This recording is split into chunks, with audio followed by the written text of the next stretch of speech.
sport and saying, my services are going to be exclusive to where I play, and they're not going to be offered to everyone else. You're going to make Caitlin Clark somehow bigger by playing in NBA All-Star Weekend? I mean, I get why the NBA would want it. I don't know how it would serve Caitlin Clark. I mean, let's be honest though. The WNBA one is not going to be as big as the NBA one. Like the eyeballs alone. But Caitlin Clark is already a household name. I guess that's my point. Like she doesn't need it. Like with Sabrina Ionescu, it made sense, right? But with Caitlin Clark, she's one of the biggest stars in all the sports. Lowe's knows how to help you save time and money, no matter the job. That's why we can deliver supplies to your job site as soon as same day, so you have more time to get the job done. Because when you need it fast, we've got you covered. Lowe's knows pros. Valid on eligible in-stock orders and select zip codes, placed by 2 p.m. for same-day delivery by 8 p.m. Subject to driver availability. Fees vary based on purchase. More terms apply. See Lowe's.com/same-day delivery for details. Michelle Smallman here for the Capital One Venture X card. If you love to travel, Capital One has a rewards credit card that's perfect for you. With Venture X, you can earn unlimited double miles on everything you buy and turn all of your purchases into extraordinary travel. And you get premium benefits at a collection of luxury hotels when you book through Capital One Travel. Plus, you'll get access to over 1,000 airport lounges worldwide. Capital One, what's in your wallet? Terms apply. See CapitalOne.com for details.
7 o'clock in St. Louis. You're listening to TMA.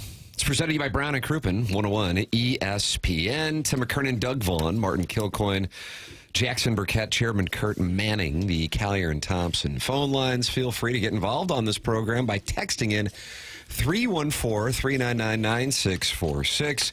And, of course, watching the program at youtube.com/TMASTL.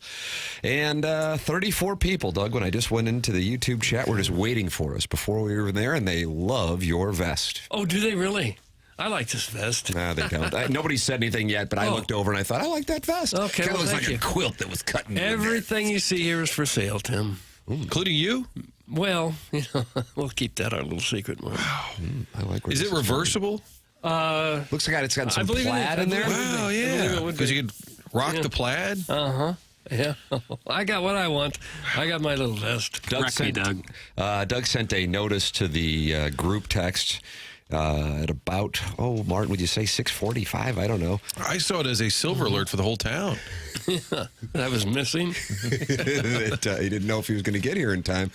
You run into problems on that 270 North. Yeah, 270 North, about like between Big Bend and Doherty Ferry. I just sat there for quite a while, taillights as far as I could see ahead of me. I'm thinking, fellas, I'm not going to get there.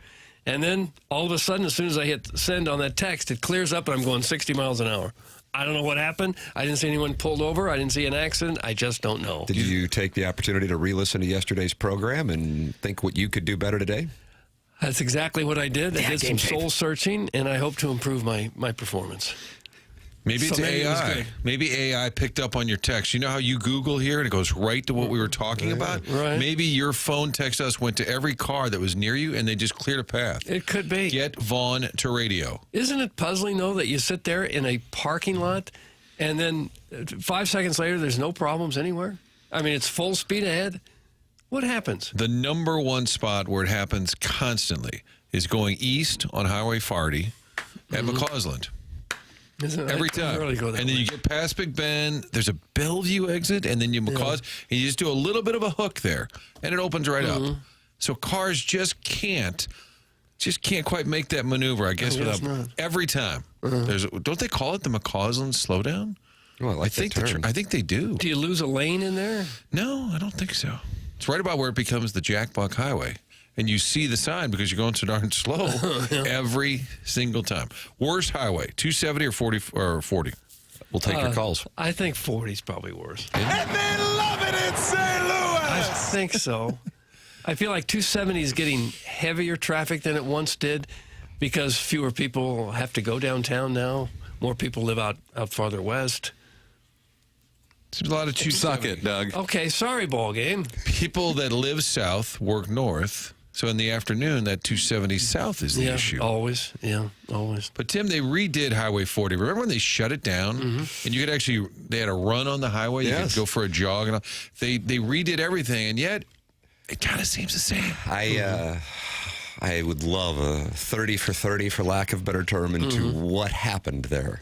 There are theories that come into our text inbox as to what actually happened because 170 and 40 took steps backward if you're heading on the interchange and then going eastbound, and then 40 westbound at McCausland really wasn't tended to much either.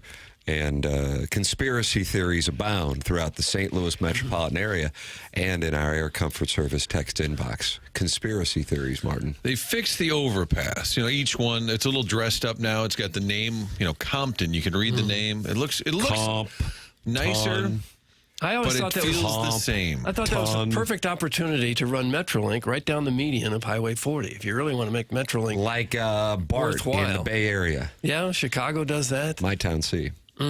That was your chance. Well, we got that Rams money. We could perhaps use it for this. Do you know we have the best fans in baseball in St. Louis? Yes, I know that. Oh, that's awesome. Yep. Stingray Martin, friend of the program. Awesome. You're welcome to be a friend of the program. Call in 314-974-0101. Collier and Thompson phone lines. That chairman he's standing by. He'd love to talk to you. There's a little filtering process. It's a light vetting process, kind of like the TMA fan page on Facebook.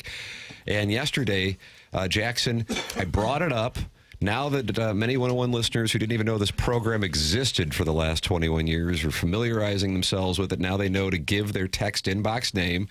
Jackson or Chairman Kurt will update it. And I see I'm looking at I still say about 60% only have names in there. They'll save it. But then there's also the TMA fan page on Facebook. And then there's a light vetting to make sure that you're not a bot or what Jackson calls one of the two, Doug, a Hoosier Trojan horse or a nesting body. Okay. Yeah. The Trojan horse is damn near impossible to find out until the transformation happens, Martin, are you following this? Until they emerge from the Trojan horse. Because, again, it just looks like a normal person. The nesting body is a little easier to sniff out. And, what exactly is a nesting body? Thank you, Doug. Yeah. So a nesting body is maybe somebody can't get on the fan page because of bad behavior in the past. Certain things, oftentimes from Meta/Facebook, kind of denied access. And so they'll usually a family member. They'll recruit a family member. Someone else in the nest. So that person who can't... No. Don't worry about nest yet. Oh. That person who can't get into the fan page becomes a parasite and needs a nesting body to be their... Conduit? Exactly. Nice. Into the fan page. So someone in the nest is already on the fan page. And he is the body that this parasite... It's an imposter. It's an imposter. Kind of. Using a family member. Your nest, I feel like, is messing up. Like, the nesting body is the person who has no idea what the TMA is, but they have a clean Facebook account, essentially.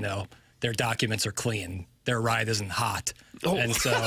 What? So why would you call it a nesting body? Because it's like a parasite. A parasite needs a nesting body, Like if I had a So why don't you stomach call him a worm. parasite? Well, the person is the parasite. I'm so confused. Okay. You're making this harder than it is. When are you getting the chalkboard? What chalkboard? The chalkboard? No, I want you to have a chalkboard so you can explain things behind us. Like I'm Bill Nye. No, so sometimes that happens, and when you have an influx of requests into the fan page, you have to look out for nesting bodies. Trojan horses, that's a reactive thing. You have to get rid of them when they emerge. Nesting body, you try to sniff out beforehand. Now, yesterday, in this process where there was an influx of 101 listeners, now this program's been on here for 3+ months, who weren't familiar with the show, they tried to join the TMA fan page. And there was a lady, which was automatically a red flag, candidly, Doug, wanting to get in. And she even gave a phone number because she wanted a FaceTime to prove that she was a lady. Oh, really? And I said to Jackson, take a look at this one. This is going to be an all-timer. Jackson, tell Doug what happened. What happened? I FaceTimed her. And? As soon as I popped up on the camera, as soon as they hit connecting and popped up, she goes, "Oh, Jackson." I go, "Oh my God, this lady really loves TMA." And she was 24. She was home from Ole Miss, bi-curious as the day is long. Oh. And has, 200,000 subscribers on her OnlyFans and can't get enough of blues talk. Yeah. That's what did it? That's what reeled her in? She really loves. 24 at Old Miss. Is she in grad school or is she a little slow? Doctorate. That's Ole Miss, White Delta. Yeah, she's enjoying her time.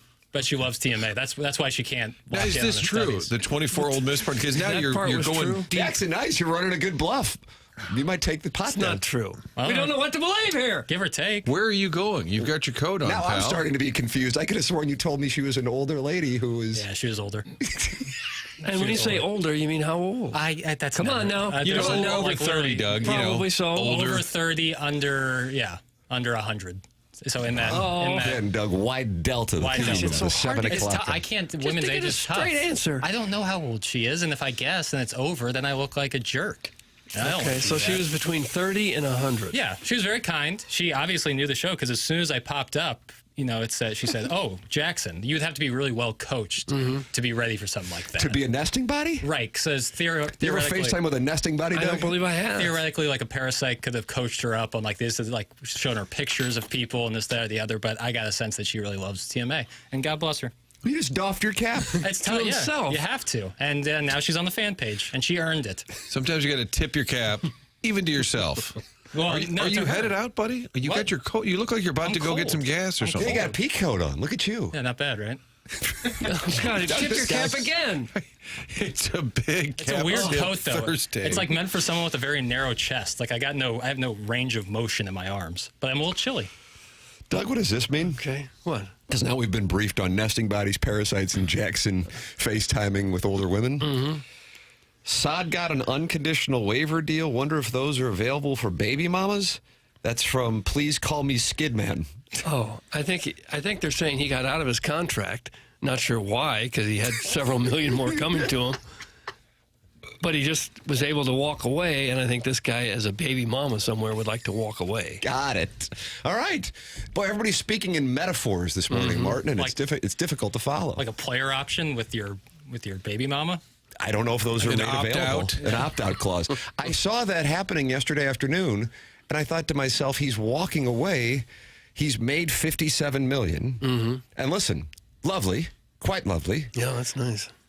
But $57 million, $4.5 million, that still counts. Now, he's going to be able to make the mortgage payment, probably get bottle service if he would like to get it. There'll be no mortgage payment.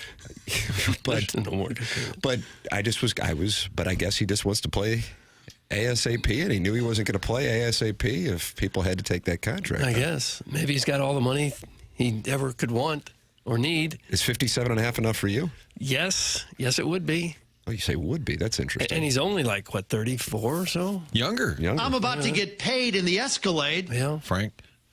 I bet his kid someday will wish he had hung on to that extra $6 million or so. He's gambling on himself, Doug. Yeah. Well, he's got some confidence. He must really believe he can play, and someone's going to want him. But will that helped out the old note? That was sort of a win. Like when a player comes back that was injured, well, we've added on. It was a win for the Blues. They needed a win. Sauter, taking his unconditional release, chalked it up as a W, Doug. Now, I'm not sure how it all works, but since he's walking away from this contract, does that mean some other team that picks him up won't have to pay him that same contract? They can start over? That's what it sounds like, that he's a true free agent, where the contract, which he was under contract for next year, is no longer going to saddle anyone. Well, what a great deal for the Blues. Yeah. That's what I'm saying. What a break. And that's why Please Call Me Skidman wants to see if those deals are out there for baby mamas. Right. Okay. Are these deals out there?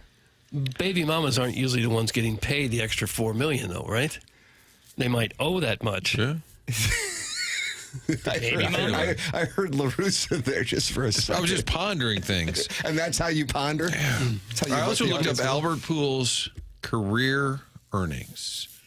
You guys could probably guess. Well, he signed $250 million with the Angels, and he had about a $100 million contract with the Cardinals. $350. I'm going to go $390. I'll say Go ahead, Doug. $391. Ah, price is right. $375. Okay, so I was really going to guess about $400. Well, you've guessed like three numbers now. Well, what's your number, fella? I'll say $400. So now I have to look it up exactly because we're doing the Price is Right. Well, it's very important. We're both showcase showdowns. $346 million. $346. And the reason I looked it up last night, because he's managing down in the Dominican Republic. And I'm like, what are you doing down there? Obviously, he wants to be a manager. He's advanced to the Caribbean Series, but he made $346 million. Now, how is that possible? The Angels signed him for $250, right? And he had $100 million with the Cardinals. That's already $350. I'm looking at baseballreference.com, which I consider a Bible of baseball facts.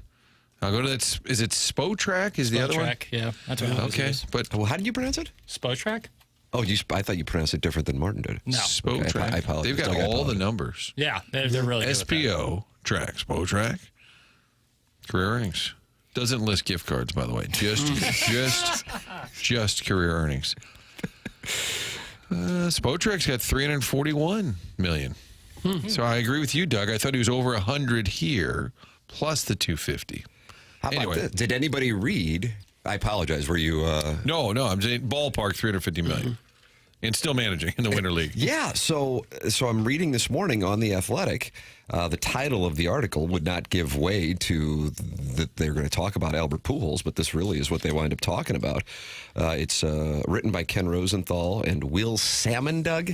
Okay. Not familiar with Will Salmon? Tim Salmon? Tim Salmon, yeah, pretty Tim good right Salmon fielder. sure could be, but this name is spelled different. But either way, it's about why Albert Pujols is going to be a great player's manager. and goes into detail, writing, from Ted Williams to Frank Robinson, Ryan Sandberg to Paul Mound, the evidence is clear. Great players do not always make great managers. In some cases, but not all, Hall of Famers find it difficult to accept the shortcomings of players less talented than themselves. Albert Pujols, if he becomes a major league manager, seemingly will not have that problem. Quote, he understands how hard the game is, said catcher Martin Maldonado, who appeared in 10 games for Pujols. How do you pronounce the name? Leones del Escogido? Close enough. Thank you. Yeah, I said it last night on TV, and I just kind of slurred it. Complaint calls. Chairman's our Spanish language expert. Yeah, this is great.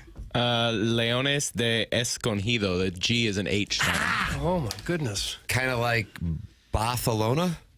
That would be just for the Spain region. That so I can't say it because I'm from Tam Avenue? You can. I'll allow it, but It's like Jose Olazabal. Yes, Jose Maria Olazabal. Mm-hmm. Yeah. Ibiza. Yeah. Took a pill in? Yes, Mike Posner. Posner? Is it Posner or Posner? I don't care. Pretty sure it's Posner. I think Posner. Did he get bit by a snake? Is that right? Gerbil. Pujols knows that everyone is not like him. And also, Tommy Pham played for him this year. Do you know that? No. How about that? Down there? Yeah. That guy will play anywhere. That's what I was like. I'm like, oh, Martin Maldonado, okay. Tommy Pham's quoted. He's going to be a great players manager. He understands the grind players go through. When I joined the team, we were in a bad stretch of losses. We couldn't catch a break. He kept telling us the process is right. You guys are playing the game the right way. Just let us get in the playoff round robin because we have the best team. And sure enough, he was right. Escogido finished 24-25, losing 8 straight games at one point, but claimed the last of 4 playoff spots. Sounds like the Dominican League's on the same plan as Major League Baseball with the postseason requirements. It then won a 7-game series against the, Tigres del Licey. I'm sure that's how it's pronounced. That was perfect. Chairman? That was spot on. Oh, was it? Yep. The pronunciation is a Tigers? confused guy from the Midwest. Okay. In the final round to advance to the Caribbean Series, which begins Friday in Mexicali, Mexico. Escogido general manager Luis Rojas, the former New York Mets manager and current Yankees third base coach, said Pujols remained positive in difficult stretches, made full use of his roster, and excelled at handling players at different stages of their careers. He is dealing with all those profiles on a winter ball roster, which for me makes it a lot tougher than being a big league manager just because of all the variables you have. He did a really good job handling himself throughout it. Rojas went on to say he had a real feel for the game, and he's going to keep learning if he chooses to do this again next year. And this guy could be a big league manager. So, Doug, then that begs the question, inevitably, where many listeners' heads are going right now is, would he return to St. Louis as manager at some point? I would wager to bet that, yes, he would definitely do that if given the chance. Yeah, if he's doing this in the Dominican. You could see where he would certainly have instant respect among all players. He's a very good communicator. He's very bright. Very good English as a second language for him. I think he'd be terrific. Great. But did he call out any of his players publicly for not running hard in the first week of the season? Because that's what the legends do. That's from the 217. And there were times he didn't run that hard either, so he probably wouldn't. I always felt like that was kind of an agreement that he might have had with the skipper. Could have been. I felt like Yachty had the same thing. He did accuse an opposing player in a game the other night of having an illegal bat, and they showed them chopping it into little pieces to see if it had been Whitey corked. Herzog did with Howard Johnson. Doug, remember that? The Mets, 80s. I remember when Sammy Sosa broke his bat and the cork actually popped out. Remember that video? Yeah. You guys ever stay at Howard Johnson's? You even in some Yola? No, I've never been to one. And I didn't know what the Are they even vibe still was. open? I don't know. They used to have a lot of ice cream. Oh, they had a lot of different flavors. That is Stuckey's. I never knew. Yeah, Does that more Yola? I'm not endorsing these places. I don't even really know anything about them. I was asking you guys for the vibes. Stuckey's was like a place on the highway, on the interstate. Where I thought Howard Johnson's was gas pecan pie, little mini pecan pie. Peanut brittle. Ugh. Saltwater taffy. Dry peanut butter. Hard. What was ironic is Howard Johnson's color scheme is a little bit like the Mets color scheme. Wow. And Howard Johnson played for the Mets. Oh, that's right. Think about that, Doug. And a switch hitter, no less. Wow. What are you thinking about? I'm thinking about Howard Johnson. He was a good player, darn good player. I think he was sitting on 99 RBIs, and Whitey hated him or the Mets so much he kept walking him with RBI chances so he couldn't get to 100. I need to look that one up. Guys, what about that home run trot from the game Pools was managing? Bush League, embarrassing. It took over a minute. It was childish and immature. Yes, the player who hit the home run's bat went up, I think, about 3 or 4 stories in the toss. And I don't know if I'm really exaggerating. Yeah, I think you're correct. You saw it. Yeah, it made Bautista look like a very respectful play. I mean, that thing was 40 feet in the air. And then I couldn't tell if the video I was seeing was he had already arrived home, but no, he just was on the first baseline. Well, they do play with a lot more flair in the Caribbean. They see it as an entertainment thing. Yeah, people are dancing around on top of the dugout, and it's the top of the ninth. It's pretty awesome. Yeah, they make it more of a show than we do here. It's worth fun. If you didn't see the home run and the pimp job, you need to go back and watch it. It's unbelievable how long it takes him to get. Like Scott Rowland was winning the 40-yard dash. He was embarrassed if he hit a home run. And this guy is like sending out invites, meet me at second base. I mean, it was unbelievable. I think the rule of thumb is you can do whatever you want on a home run trot as long as you're constantly moving forward. Like, dance around all you want, but keep running. When you stop, that's when I think it gets a little bit too much. 83 Orioles you brought up the other day. Yeah, Disco Danny Ford. They called him Disco Danny Ford because he would dance when he went around the bases if he hit a home run. As long as you're moving forward. Like, I think Tatis gets a little bit, like with the Euro step, same with Ozuna. Like, keep it moving, but do whatever you want. But let's keep it rolling. I think I remember reading once where Chuck Connors, the guy who played the Rifleman, who also played for the Cubs, I think he hit a home run and slid into every base once on the way around. I seem to remember that story. Oh, my God. Did he wear one in the ear on the next at bat? I don't know. Aaron in St. Chuck, and Doug, you know she has her nipples pierced. I don't know. Posted in the YouTube chat, says Doug looks so cute in his little vest. See, this vest is really gaining traction. Maybe I'll wear one every day. Yeah. Different vest. And that's a quilt that you turned into a vest? I didn't do any sewing. I just bought the thing. Oh, look at the flannel on the inside. I bet that's warm. Oh, I got what I want here. Yeah, this is nice. I think we all do. Are you going to slap a TMA logo on there? You're wearing the TMA logo today. Thank you for noticing. Looks great. Enough about the vest. Yeah, Doug's vest doesn't have any TMA logos on it. See, what do I have a TMA logo on. Trying to Jackson's got support his the hat, brand. Chairman Kurt, nothing. Nothing. Sorry to steal the fashion spotlight from you. TMASTLshop.com is where you can get yours. Mike Flanagan, he's a wizard on this merch. Plus the anyone but the Chiefs, which is gaining traction both with anger and support. Doug, they love it. They hate it. Ah, yes. Yes, love. That's right. Ladies and gentlemen, the program's called The Morning After. It airs on 101 ESPN and the TMASTL YouTube chat, where 122 friends have now gathered to talk it over, including Monty Kessler and, of course, Don Peepee. I mean, he's always there. He's omnipresent. Shibbity?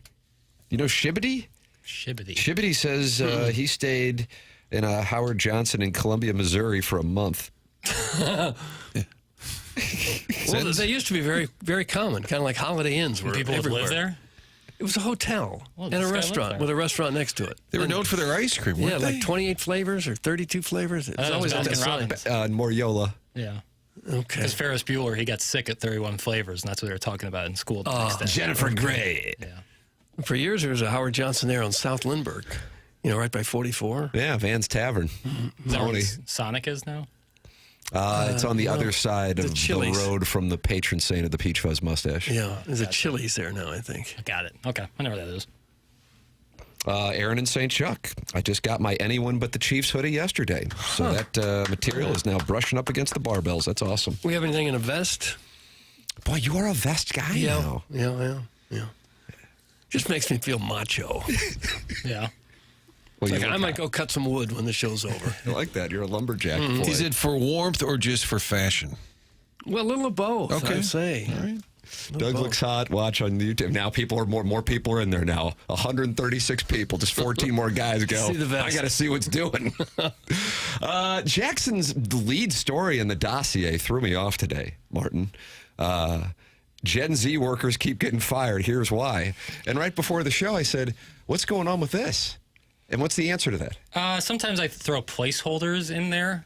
Just like, I don't know where I'm going to put this story, so I just put it somewhere. But you put it in a lead block, and me, Doug, and Martin, as trained television professionals, go, we got a lead today. Right. What is this lead? I know. Good evening. Our top story tonight. Right. Gen Z workers keep getting fired. Right. Yeah. Jackson Burkett here to tell us why. Why is it? I don't know, but I. God bless America! All right, let's go over to the weather desk. How are we looking tonight? I have clickbait journalism. I have the information, but like I just put it there because that's where the most real estate was, and I should have moved it beforehand. That's on me. And when were Gen Zers born? What's the cutoff there? I feel like it's early to mid 90s through like 2001. That's and then if after 2001, yeah, that is a narrow window for a generation. Yeah, I don't know, maybe 90 to 2003 or 4, somewhere in there. I'm not sure. So popular media used the mid to late 90s as starting both into the early 2010s as the ending. Okay, so early 90s up until the early 2010s. Okay. Is Gen Z. Is that right? Yeah. So they're 15 to 30 years old? Yeah. Yep. I would say that's so right. you're Gen Z. Yes. Yes, I am. So is this you kind of sending a message why Gen Z people keep getting fired?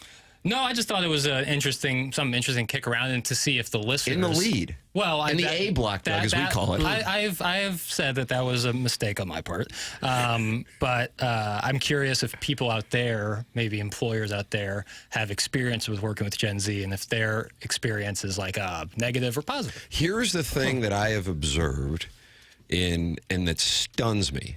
And I am curious from an employer standpoint, and then I'm told this is commonplace, that people in their 20s, who I believe stereotypically we think of as being on their phones at all times, don't respond to texts. Or if they do, it's on a much more delayed pattern than people in their 30s, 40s, 50s, 60s, and so on. And I'm told, yeah, that's just kind of the way it is. But yet they're on their phones, and for the life of me, I can't connect the dots. Jackson, you're 26. Can you explain this to me? Man, I think being on your phone is like sometimes viewed as leisure and less as a tool. You know, like if I'm scrolling, doing something like that, that's like kind of a substitute for like reading a book or reading the newspaper from years gone by. So when something like that comes into their phone, yes, they're on their phone, but they're not on there to be communicating a lot, more so to attempt to connect with the world at large. That would be my only theory. They're doing something else on their phone. Right. But like duck lips in the rearview mirror outside of a bar in Clayton? Sure, why not? Yeah. But why necessarily they're not great at responding to text, I can't speak to, because I prioritize, like if something work-wise comes in, to respond as quickly as I can, just because I don't like things hanging over my head. Oh, you don't. 1995 and older are millennials. We do not associate with the Gen Z, lazy, entitled generation, pal. Oh. That's from Cloyd Bigsby. Yeah, okay. Big of you. There's some ambiguity even on Wikipedia. It says the media typically says late 90s as the starting birth year going into the early 2010s. Most popular is 97 to 2012. And you are 98? That's right. So you're right smack there with the Gen Z. Yeah, so what's the generation that was born 2012 into present day? Youngsters. They're called youngsters? Mm-hmm. Hello, youngsters. I can't remember. There's a word for it, but I can't. Maybe Zoomers, maybe. I can't remember it. Truly. Millennials are the 81 to 96. Right. Well, now that messes up the timeline of the Gen Z. Well, either way, Doug, this is our lead. But did we ever get to a reason why they keep getting fired? So in this article, that's not so motivated, perhaps. Lack of motivation or initiative is 50% of the reasoning, Martin. Lack of professionalism, that ranks at 46. Poor communication skills, which Tim alluded to, at 39. Struggles with feedback at 38, and inadequate problem-solving abilities is the 34%. Do you feel like this is an unfair label, Jackson? I think anytime you're painting with a wide brush to a whole generation of people, yes. But I wouldn't be surprised if employers had younger, fresh out of college over the last 10 years and experienced similar things to this, yeah. But I would also be curious what people in the late 90s, when they were getting people who were coming out of college, felt about that workforce, too. I'm sure that they were also critical. Yeah. Jackson is signaling why he could be fired for putting this terrible story in the lead. That's from St. Louis Custom Painting, LLC. Yeah, I like to live dangerously. My favorite part of the dossier is looking at that line, and it looks like one of the things you're supposed to click. Like, right, that's what I did. If it were an actual... Well, it is.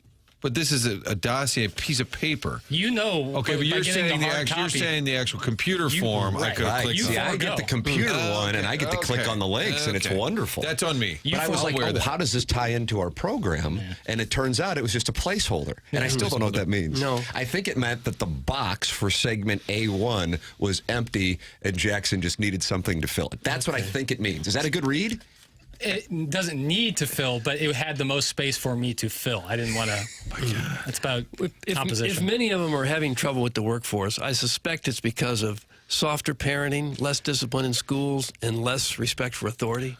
That's Chuck Marlowe's theory. Don't blame these kids, these bad generations. Blame the parents who raised them. I share Charlie Marlowe's theory on that. Me too. I've become a Charlie Marlowe lemming because now I'm on board with muting and also blaming the parents. Yeah, they're too soft on kids now. Kids get away with anything. A lot of them. Not all of them. But why do you think that is? Why do you think the parents are too soft? I think it gets considerably more with each passing generation. That I'm with you. But why?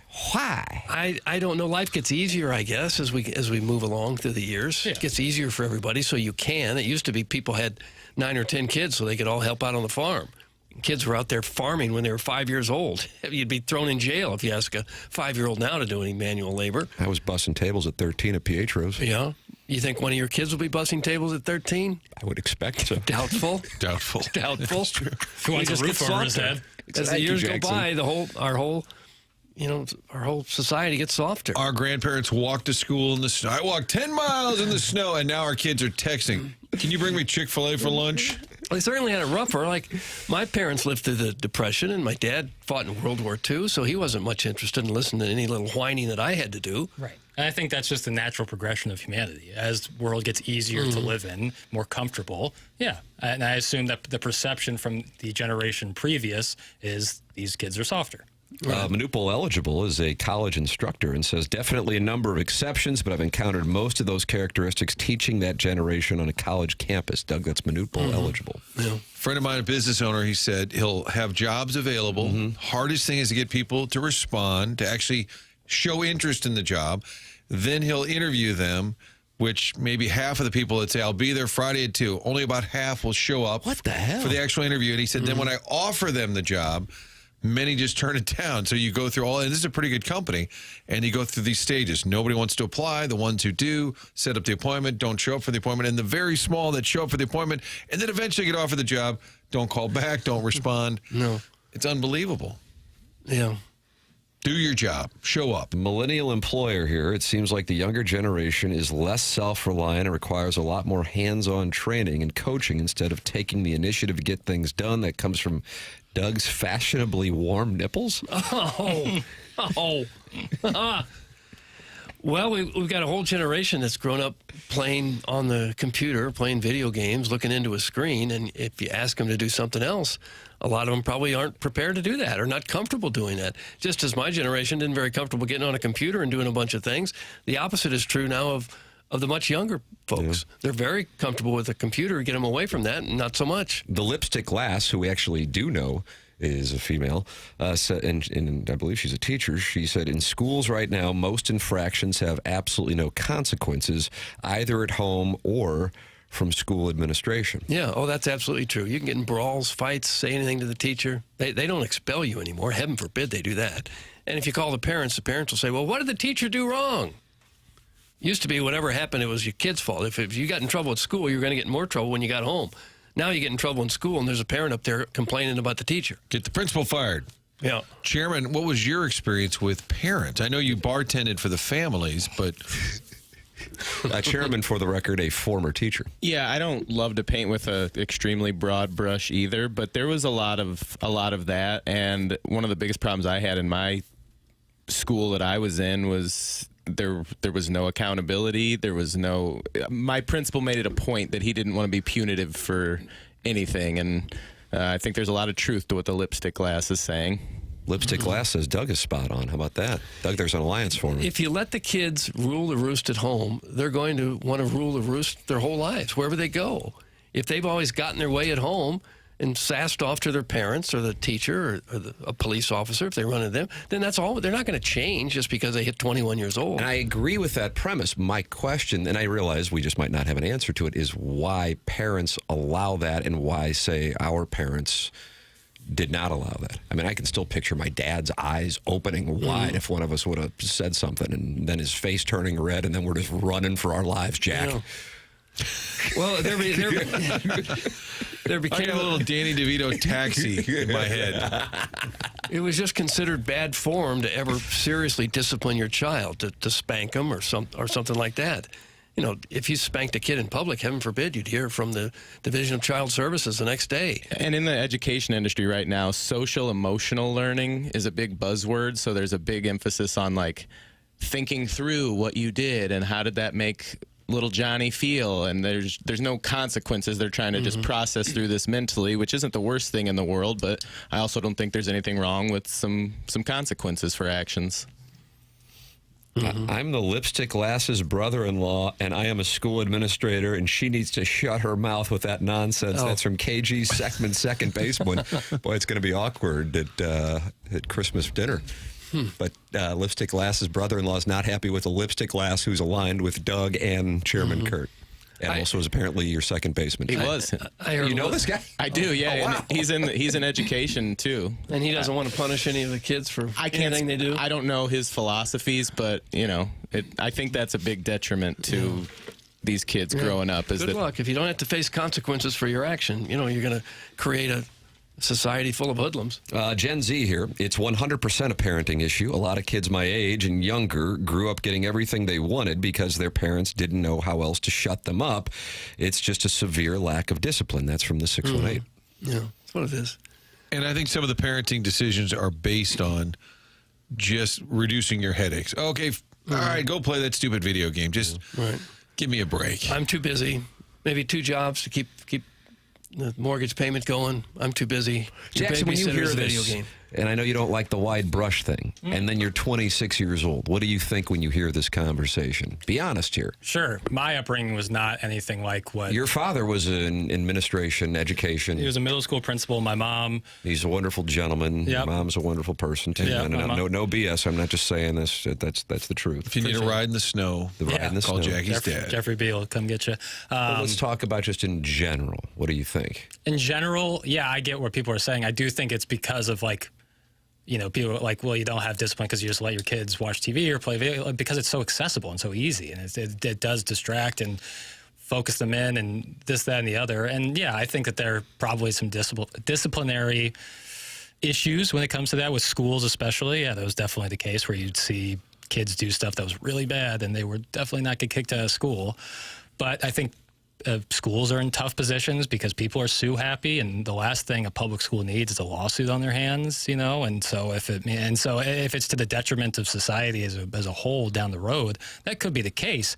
But I think each case is so different, person by person. And I do think, to what Chairman Kerr was saying about discipline, that like just giving a kid a suspension is a band-aid. Like, yeah, they're going to feel that right in the way, but actually working through how to solve those problems pragmatically, I think could be a long-term solution. I just don't know if it's being done effectively, but I don't know, so I can't really speak on it. Yeah, I always thought out-of-school suspension was the wrong route to go. Why? I think in a lot of cases that's kind of a reward for some of those kids. I wondered that too, even when I was at It's St. not a Gabriel's. reward for the parents who's got to do something about it, maybe miss a day at work or something. And then that gets back down to the parents saying, you're not going to do this again because I have to be at work. But depending on their age, you might just leave them at home and they're ordering pizza and watching The Price is Right. Yeah. I mean, not that I was ever suspended and did that. I'm not, I heard Adam Carolla tell a story. He was in his kitchen and he said his daughter's friend is over and she roller skates through his kitchen by him, says, "What's up, Mr. C?" And he said, "You know what's changed? When I was a kid, I was scared bleepless of my friend's dad. Every dad." He goes, I would never do anything. He goes, now kids are roller skating in my kitchen. Well, the parents were kind of in it together. If you misbehaved at somebody else's house, that other parent would get on you. Yes, and you felt you had the authority. Yeah. Now you feel guilty if you start screaming at somebody else's kid. Oh, yeah, you dare not do that. I mostly keep my kids humble by driving them through Warson Woods once a year and letting them know what can happen if you don't try in life. That's from Mr. Licks. Doug, is that something that parents should do?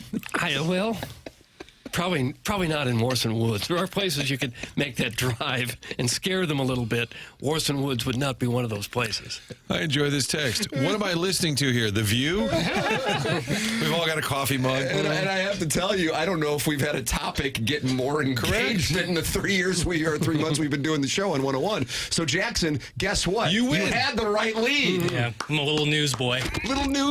This was not a placeholder, fella. Yeah. This was a jumping off point. God. Why does Jackson Burkett, Doug? He's got the C on his sweater. It could be that he's built from management timber. You want to be an executive, bro? One day. Wow. Oh, God. Remember this moment, Doug. Of some sort. You know, I feel like I possess. Robert Highland of broadcasting is with us right now here on 101 ESPN. I don't know if it's leadership broadcast, something else. I feel like I possess some leadership qualities, but I'm just trying to, in my young age, I just want to be a sponge. I want to absorb as much information as wisdom as possible and use that later in life. How about that? I'll be there. I was going to say, Tommy, look out. This guy's coming for you. Gunning for you. He's already announced it at age 20. Yeah. You called your shot. 26 bills. Martin, he'll be 27 in March. Yeah. You get a March birthday. Same here, buddy. Oh, Part of nice. the Alliance. How about that? Right here. That Alliance has March 13th. birthdays, Doug. Oh, 17th. Nice. Get together on the 15th. Plowboy's birthday is the 14th, March 14th. This March is going to be big for us, Doug. Yeah. You can get involved on the program. Call in. Chairman Kurt monitoring the phone lines. Callier and Thompson phone lines, 314-974-0101. Email it for our Design Air Heating and Cooling email today. We always wrap up the program with it at 10:50. Two more email of the day competitions brought to you by Design Air for the month of January. If anybody other than Buck Swope wins today, we have history. The self-made stay-at-home Ladue mom becomes the first lady to ever win the Design Air Heating and Cooling email of the month in the 21 years of this program. So this is maybe the biggest show we've ever done today. I think so. Clear the parking lots for the news vehicles. That's that are exactly come. right. So 10:50. Buck Swope probably with the most significant email of his career. And the self-made stay-at-home Ladue mom, I think, would like to make the putt on 18 to win, as opposed to did Scotty Scheffler four-jack in 2020? I don't remember. I just don't. Kind of had problems with some short putts, and then he still won. But I think the self-made stay-at-home Ladue mom would like to win, to put the exclamation point on history. That's going to be fun. It's like a battle of the sexes. How has Ritalin not sponsored this show? Title sponsor, along with Brown. Jackson's very transparent with his Adderall usage. The last 2 days, I'll be sitting in the old TMA studio, HD2 land, and that's basically my office. And Jackson has left at 12:30, and I go, good for you, because he usually doesn't get out of here till like 5:30. Yeah. And I don't know what's going on. I'm happy for you. Locked in. I'm locked in. Have you upped the Adderall? No, I just refuse to be distracted. Look at this guy. Really? I can feel it too. I feel and I have to remind myself, nope, stay on task, stay on task. It's been a lifelong journey, but I think I'm finally maturing into someone who can lock in. When you get off task, what are you doing? Are you Googling old NBA players and looking at videos? What are you doing? Yeah, scrolling TikTok and Instagram, which is always that's just a death loop. Getting up to just walk around. It's easier than ever to get distracted. Boy, howdy. Because we've got entertainment all around us. I mean, yeah, the internet is one giant distraction while also being the most important tool for business. So it's a fine line. There's cuts both ways. TVs everywhere, there's computers, there's phones, everywhere you go, there's entertainment. Doug, Sam is on the Callier and Thompson phone lines. Good morning, Sam. Welcome to TMA on 101 ESPN YouTube channel, TMA STL. Morning, guys. How's it going? Hello, Sam. Oh, gosh, we're doing fine. You? Doing pretty good. I'm a recent grad, and I think the real problem with the parents, sending their kids to school and not really trusting the teachers was just because Emily from Tri-Delt is teaching the kids, and Emily from Tri-Delt used to get up on top of the bars and shaking their booty. Oh. And I don't think most parents trust those folks anymore. Huh? You knew this, Emily? I didn't know that, Emily. I'm just kind of using a broader term for the type of people, if you know what I'm talking about. Well, couldn't you say that about almost every profession, that people, when they were in college, did some crazy things that they may not necessarily bring to the workforce later in life? Agree with you, but are those the people that are, teaching our youths? Sam, you said recently graduated high school, college. How old? College. I'm 25. 25. So you're saying the quality of the teacher. You're saying the parents don't trust their acumen. I think so. But I think that the parents should look inward and say, you know, I was that person too. I think we need to do a little bit more trusting of our education system. All right. Well, Sam, I'm gonna push back a little bit on this because speaking from experience, it's not Emily, the recent graduated tri-delt, that is the problem. She's bright-eyed and bushy-tailed. She's good. It's Brenda, who's going through a divorce and is kind of hungover and popping Prozac. She's the problem. Brenda, Doug, take a hit. God, what was her sorority? Did she even get in one? She was probably an independent. Yeah, staying over at Lathrop. Mm-hmm. She tried starting her own, right? Yeah, she did. Yeah, like Ben Runkle. A couple people have accused Sam of being the porta potty guy, which you probably not all that familiar with. Although we've played out, Sam. I do have to say, for the first time when we get these texts that somebody is the porta potty guy, you do actually sound like the porta potty guy. I have a responsibility to the audience to ask: are you the porta potty guy? I am not, but I probably sound like that because I went to school in Kansas and I was indoctrinated into that, whatever the heck that accent is. Yeah, that guy was. Jay, Are you just clean? Nobody really does any dirty business really in it, and so it didn't smell bad. I guess they'd pumped it, and the day before is a few inches of the fluid, the blue fluid, and I just put my feet in and my knees, and then I had a tent cover with me. I had just no shoes on or anything, and no shirt really. No. I got a small shirt that I stashed in there somewhere. Sure. And then I just kind of put the tent cover around my knees, and then because I kind of like pushed my legs forward, and then I kind of just like it was closed. The porta potty was closed, and I was in there, and then I opened the latch real quick, and then just kind of ducked in there, and I was actually inside it. Yeah. A little bit of room to move around.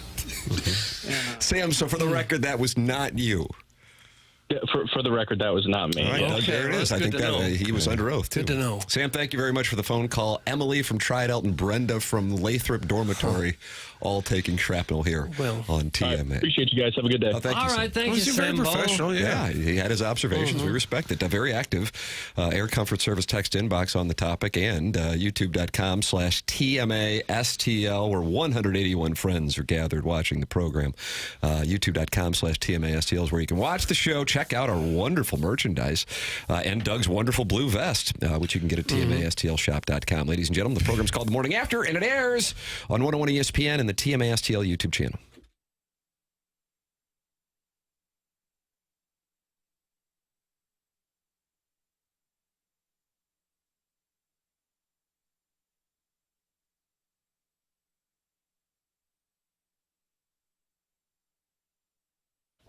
Good people can get into bad circumstances. It happens. That's why the Auto Loan Pro doesn't want to just sell you a car. They want to help get your life and your credit back on track. Little to no money down. They're going to work hard to get you the best rate possible. Anyone can sell you a car. It takes a pro to do it right. Making that large purchase with the finances can be complicated, especially if you had a hiccup along the way. The Auto Loan Pro is going to help you get back on track.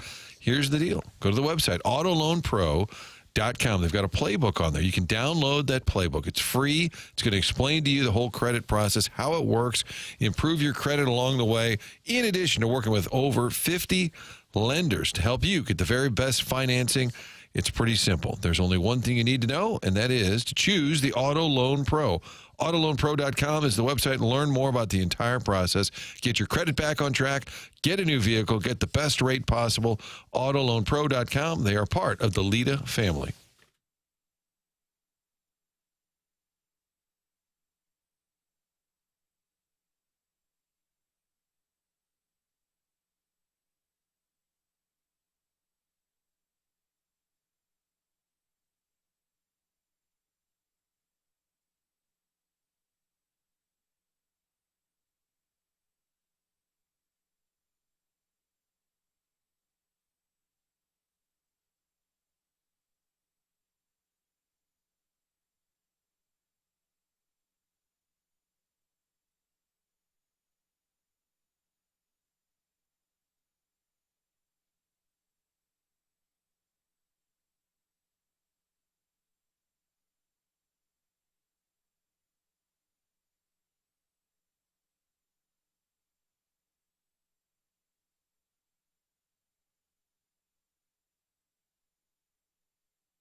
Your time is up, my time is now.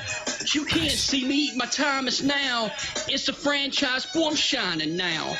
You can't see me, my time is now. In case you forgot it fell off, I'm still hot, knock your shelf. Money stack, fat, plus I can't turn the swell off. A franchise, big business, a living's a sort of manic. I witness, so you live 10 days, Jack. Does that count as music? And I stay Sure. under you. Stupid. If you play this and John Cena comes out, that building's going to be up for snatch grabs. Yeah, you can't see him. Okay, because the lyrics here are so inspiring. Is that what it is? Yeah, it's similar to Jason Mott exiting the bullpen in October of 2011 to Marshall Mathers' Lose Yourself. Hello again, everybody. Oh, hello.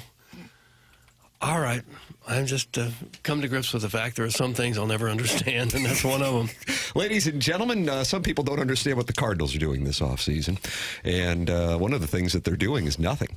But John Morosi had this on Nolan Arenado, who might be at our picnic table. Refusing to take the field? Take a listen to what John Morosi said on the MLB Network. Based on some conversations I've had this week, the chances continue to increase that by the time the Cardinals arrive to spring training in Jupiter, Florida, Arenado will still be a member of the St. Louis Cardinals because of that number you see on the bottom of your screen.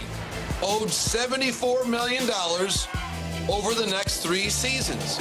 And we ask ourselves, how many teams in baseball on the 29th of January have that kind of payroll capacity and flexibility to add a player who is candidly coming off of a down offensive year?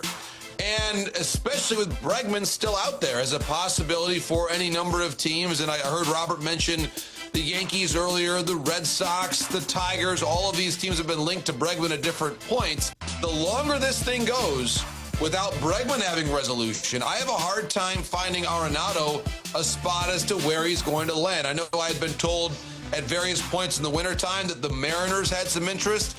I don't think things are trending in a direction toward a deal with them. They're still trying to free up some payroll, potentially by moving a starting pitcher.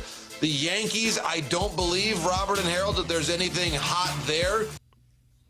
Doug, the increasing probability of Nolan Arenado sitting down with us at the picnic table in 11 days in Jupiter, Florida, as TMA returns to spring training for the first time in 5 years.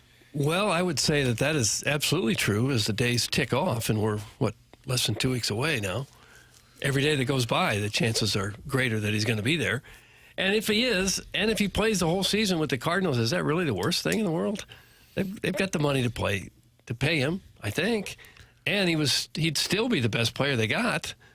So if they can't find any trade partners, that's not the worst thing, is it? If this were a video game, I would say that's the case. However, you're getting into the element of a guy who doesn't want to be on the team, a team who doesn't want the guy there, a team that's still trying to cut expenses that they view as, relatively speaking, is going to be or already is dead money, and also a position in the lineup that they want to fill with a young player to find out if he can actually perform at the major league level without feeling like he's going to get pulled because he's splitting time at second base. So when you factor those things in, that, I think, is the reason why both parties would love to find a trade partner ASAP. Yeah, I think they would love to find a trade partner. I'm saying if they can't, I'm not sure it's the worst thing in the world. If he's that unhappy, maybe he goes out to try to prove that he does have value. Send me, there's going to be another team that's going to want me. If I'm back to my old form, it'll be a lot easier for them to move me somewhere where I want to be. If he mopes around and has another horrible year, he's stuck here forever. God, it's awkward. I mean, it's really awkward because it's played out publicly, and the agent says he wants to go somewhere where they've got the throttle down. He wants to win, which indicates he doesn't think the Cardinals want to win. So now, why does he? Well, they've had a busy offseason. In terms of doing nothing, I would say they've done a lot, right? Yeah, synchronization. Think about could it, be a Jackson. new marketing slogan. In terms of doing nothing, they've done a lot. Yeah, it's true. I don't know what's going to happen here. I know he doesn't want to be here. I know they would agree with that. I mean, they kind of are all on the same page. Once that Houston deal got nixed, I think everything just was up for grabs. And this whole Seattle, Detroit, the Mets, the Yankees, the topic has become tiresome. But I actually think that first week is more interesting. Oh, I couldn't agree more with you. If he is still in the mix, because every day Mo or Ollie, like, so is Arenado showing up? We've talked to Nolan, and I talked to his agent, and we're just going to give this a little time. Clearly he wanted to be traded, and that was our priority. But it didn't happen. I don't know if he's down there as we speak, but I know he was down there recently playing in a member guest. So maybe he dropped by the complex to see what's doing. Grab some things. He might. Yeah. Now, the Alex Bregman domino is the thing that is impacting this and the delay more than anything. I think if Bregman would have signed in December, I don't think Arenado's here. But what Morosi's saying, to be crystal clear, is, hey, you look at that number, it doesn't matter what Bregman's situation is. Teams aren't going to be apt to spend that, especially knowing that the Cardinals are trying to unload some money. Why would they take those dollars on? And now, development with Bregman, and this impacts the National League Central. The Athletic reporting, the Cubs are in on Alex Bregman. They had not been mentioned at all on Bregman. Opportunistic is the buzzword around the Cubs as the organization tries to be nimble in case a larger deal at the right price presents itself while continuing to add role players for the bench and the bullpen. Alex Bregman remains a free agent, and both Chicago and Houston have expressed interest in the all-star third baseman, according to sources briefed on those discussions. So the Cubs getting Alex Bregman could be good for the Cardinals, not necessarily in terms of winning, but in terms of Arenado moving on before the awkward Jupiter reunion. And if you thought the awkward Jupiter reunion was going to be this show, that will allow us to be in the shadows. Well, he doesn't seem to me, I don't think he's a bad guy. I think he's just a frustrated guy who thought he was going to be on better teams. I can't see him dogging it if they don't make a trade. The opposite would be more like it, is he wants to show the rest of the baseball world that he's still got it and teams should want him. So you're buying stock on Nolan Arenado as a Cardinal? I'm saying if he's here, it's maybe not the worst thing in the world that he's here. Because, again, he'd still be the best player they got. Playing out the string, if he were to keep progressing as he has over the last 2 years. By progressing, you mean regressing? Regressing. If his numbers look the same, like the graph is similar, he will have even less value at the deadline, and then even less value next offseason, and so on and so forth. And now you have a guy who you got to play him. You're paying him that much money. You got to play him. Look how that's going to stunt the maturity and the possibility of getting new, fresh blood in the infield. Well, but other teams know that too. They figure in the fact that he might be regressing. You're not going to fool anybody with that. Sure, and I think that's why part of the reason why you're having an issue moving him. And so I don't think it gets better by him being on the team. If things were now, if what you're saying, and he does pick it up, and he looks more like himself from 5 years ago, then he has a lot of value at the deadline, or more value at the deadline. But he would. Well, obviously, it'd be much better if you could deal him and get something in return. But the reason they can't is because other teams fear that he's going to regress as well, and they're going to be stuck with this huge contract. Right. So it's up to him if he wants to be happier by playing somewhere else to prove that he's still got it.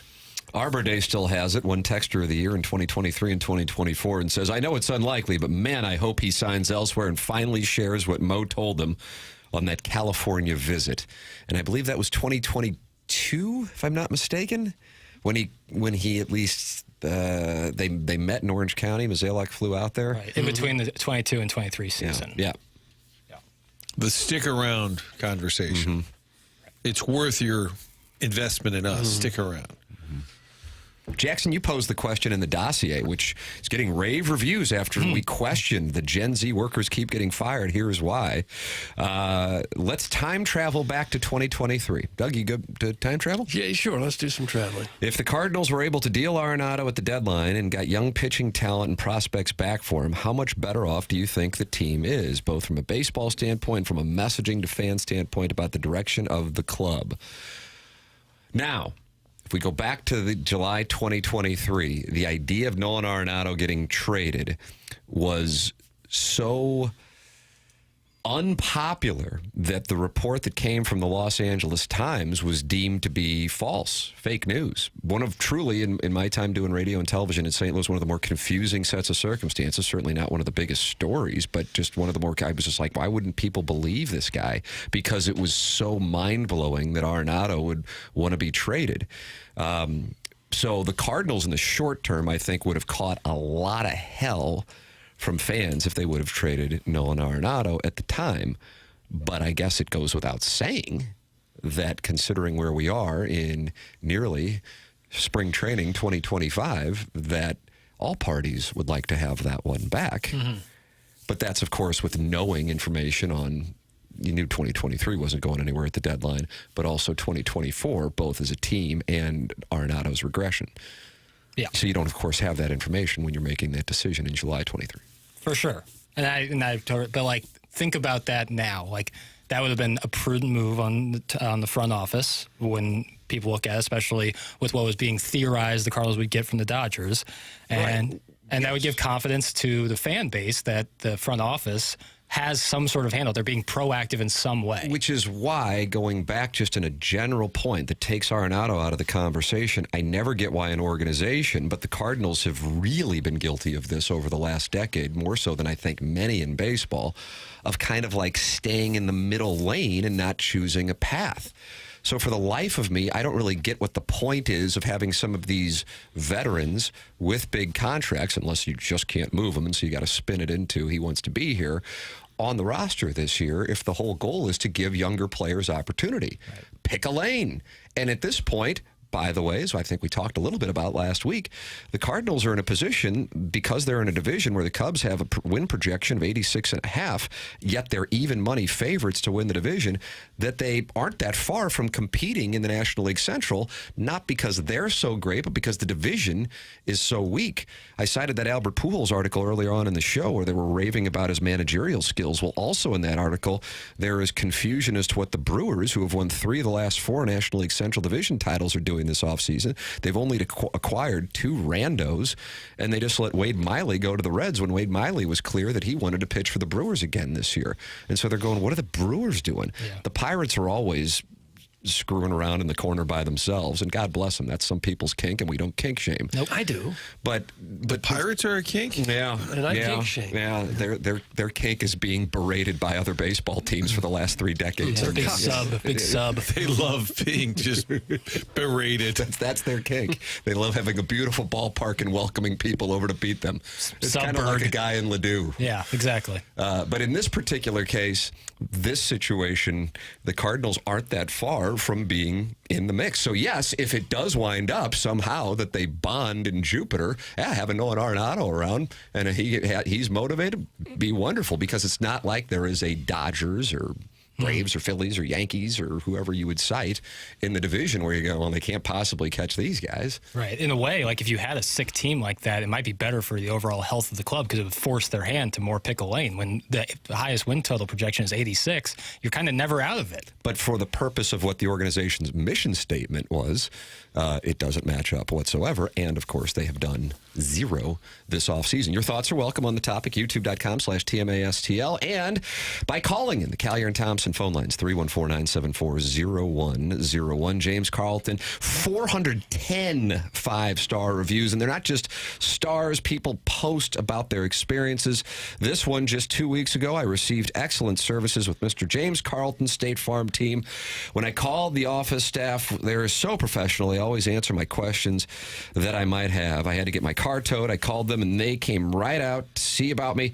They took my car to the shop where I asked them to, and the wait wasn't long either. The man driving the tow truck was excellent, and I rate State Farm as a 10. That's James Carlton. I'm a client, and I've been a client for 6 years. Make the switch. You'll be so happy you did. They'll do all the paperwork for you. Go online at carltoninsurance.net or give them a call, 314-961-4800. That's James Carlton of the Carlton State Farm Insurance Agency. This is TMA, and it's presented to you by Brown and Crouppen on 101 ESPN and the TMA STL YouTube channel.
This is Action Jackson with a Sports Center update driven by Johnny Londoff Chevrolet and Johnny Londoff Autoplex. According to multiple reports, the Las Vegas Raiders are re-signing Patrick Graham to be their defensive coordinator. That was another Sports Center update driven by Johnny Londoff Chevrolet and Johnny Londoff Autoplex. See them at londoff.com. Chevy, together we drive. Are you kidding me?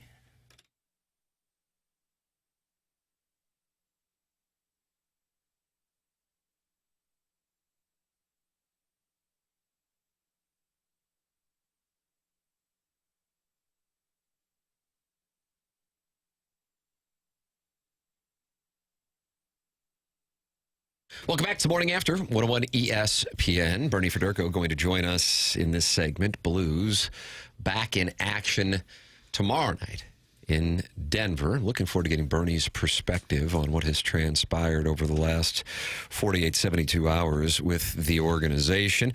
And you're always welcome to get involved on said program by watching at youtube.com/TMASTL. And you can podcast anytime you want. Podcast throughout the day. Schaefer Door Company makes that possible. They're the sponsor of our podcast, and Dr. Brandon Pryor and 100 West Dental. At this point, long time TMA advertiser. Great to have 100 West Dental on board.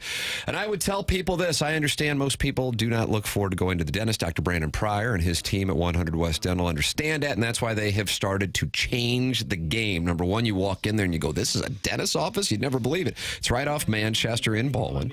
And then on top of that, you go, okay, I got to call and set it up. No. Just go to 100westdental.com and you can schedule your appointment that easily. No dental insurance, no problem. The membership plan aids and the cost of dental work for those who don't have dental insurance. And if you're interested in Invisalign, you mention my name and you get $1,000 off. If you're not sure about Invisalign, they can run a digital scanner that can show you a simulation of what it'll look like before you even go through with it. It's 100westdental.com. That's Dr. Brandon Pryor and his team on Manchester in Baldwin, 100westdental.com. Call 636-585-0100. Joining us right now to give us his perspective on what has been a busy last 3 days for the St. Louis Blues. Every Thursday he joins us, the Hall of Famer Bernie Federko with us. Good morning, Bernie. Good morning, Tim. How are you? Wonderful. How you doing? Good. We're good, thanks. This has been quite a couple of weeks because 2 weeks ago the Blues were riding the high of getting all 4 points from the Flames. Things were looking like they might be trending in a really positive direction. And that first period in Utah then began what was an unfortunate loss there. They come back and beat Vegas, but then the disappointing homestand, and then Doug Armstrong starts to make some changes, and then you have the sod development yesterday. So with that all said, looking at it from a big picture standpoint, and somebody who's been around the organization as long as you have, what do you think has taken place here with the team over the last couple of weeks that have put the Blues and Doug Armstrong in the spot that he makes the decisions he's made here over the last couple of days? You know, Tim, I don't know if these were decisions that were just made because of the way they are in the standings right now. I think that when you look at the overall picture, I mean, Perunovic was not playing. I think that Leddy is skating now, and I think he's in a situation that, you know what, I think that he's giving, as you said, Perunovic a chance to play somewhere else. I mean, the Islanders needed some help, and Perunovic was really not going to fit in the line. But ever since Fowler's success in coming over here, I think that, he was in a situation that why not give Perunovic a chance to go somewhere else and prove that he can play in the NHL, because he's not going to be able to do it here. But I think that's kind of what happened in that one. Obviously, the Blues have not played well. I mean, they're a game below 500, but we keep talking. I mean, there's still plenty of hockey left, and especially when there's plenty of hockey left in the division. And I think that's where the Blues are going to have to play really, really good hockey. I mean, if they're going to get a playoff spot, and it's certainly not out of any question right now. I mean, they're 6 points out of a spot right now. It's not that they're 10 or 12 points out, but I mean, they can get into a situation where if they can put together a streak. We keep hoping that they're going to do that. Now, whether that's going to happen, I'm not sure. But if they put a little streak together, they can get back into a good position if they can challenge for a playoff spot. With Saad, I think that's another situation. Is that he's older. He's one of the older guys on the team. He's not played really, really well. And I think they've seen how he's played in the past, and I think they believe obviously that he's not maybe going to be to that level again. That they may as well let him go and let some of the younger kids, that a guy like Texier that they signed during the off season, traded for, and he's really has not been playing. He's been in and out of the lineup, as has Joseph been, and I think he said it well. With less people in the lineup now, the choices are limited, and that means Texier and Joseph, guys like that, get a chance to play. So I think it's just business as any other general manager would be looking at it. I can understand why the Blues would want to move away from Saad. I can't really understand why Saad would want to say no thanks to almost $5.5 million that he was still owed to become a free agent. You think he'll get that somewhere else? Well, Doug, I think the way it's structured, and I'm not 100% positive, but I think when you put on waivers, unconditional waivers, so that he's going to be bought out. No different than what Ryan Suter went through this last summer. I mean, he was bought out by the Dallas Stars. I think the buyout is 2/3 over to twice the length of the contract. So, I mean, if I'm reading that right, and I think I'm reading it right, is that Saad, he's owed the rest of the salary for this year and for next year. So now by being put on unconditional waivers and being released, he would still get 2/3 of his contract, and that'll be paid. He'll be paid over 2 years instead of 1 year, and then he can actually make a deal to go anywhere else he wants. I mean, he can actually sign with another team, and I think with the situation for the salary that he's in, I mean, I don't know if anybody wanted to pick him. I think what he's owed $4 million or whatever it is for next year. By being bought out now, he could sign a contract at league minimum like Ryan Suter did, and he could still latch onto another club. And the Blues would be off, wouldn't have to pay as much as the full salary for him for the next year and a half. Bernie, you wore the C at one point for the Blues. I've talked about this with the leadership in the room. I've wondered if Schen's got enough people pulling in the same direction or maybe enough voices or help in the room. Tell me about playing the role of the captain. What do you do when the team's in the tank? And do you kind of look around and decide almost on your own, like who's with me and who's not? Well, I think everybody's still with everybody, Martin. Schenner is one of those guys that, he's a great captain because he's what he did the other night. He dropped the gloves as soon as that goal happened early. He thought, hey, I got to right the ship real quickly. And obviously, fight's a fight, and sometimes it works, sometimes it doesn't. And he's just proving what he's supposed to do. He's got to try to get everybody going, and everybody's got to bring it upon themselves to do the same thing. Now, with that being said, no one wants to lose. No one.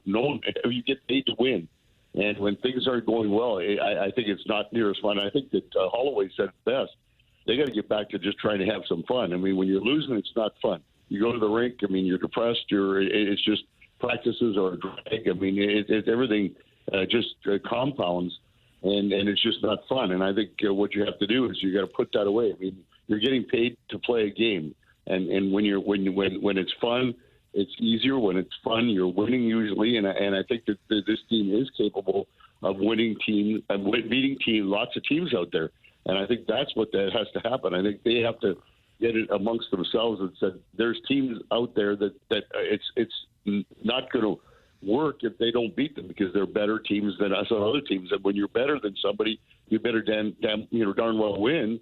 Otherwise, you're going to be out of a playoff spot. You're going to be, have an early summer. So no one really wants that. Everybody is you got to make the playoffs. That's the situation you're in. So I don't think there's anybody that does not want to be in that situation. And I think that Braden is still, the voice will be the same. And I think the boys in the locker room will be the same. But I think it's up to the younger guys now. They're the guys. They're the guys that are being built around.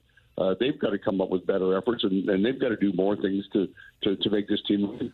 Bernie, go ahead. I'm sorry, Doug. When you watch them play here over the last week and a half or so, where they've lost 4 of the last 5, do you see it as a lack of effort and intensity, or is it just the execution's not there, the bad puck luck, or what is the problem?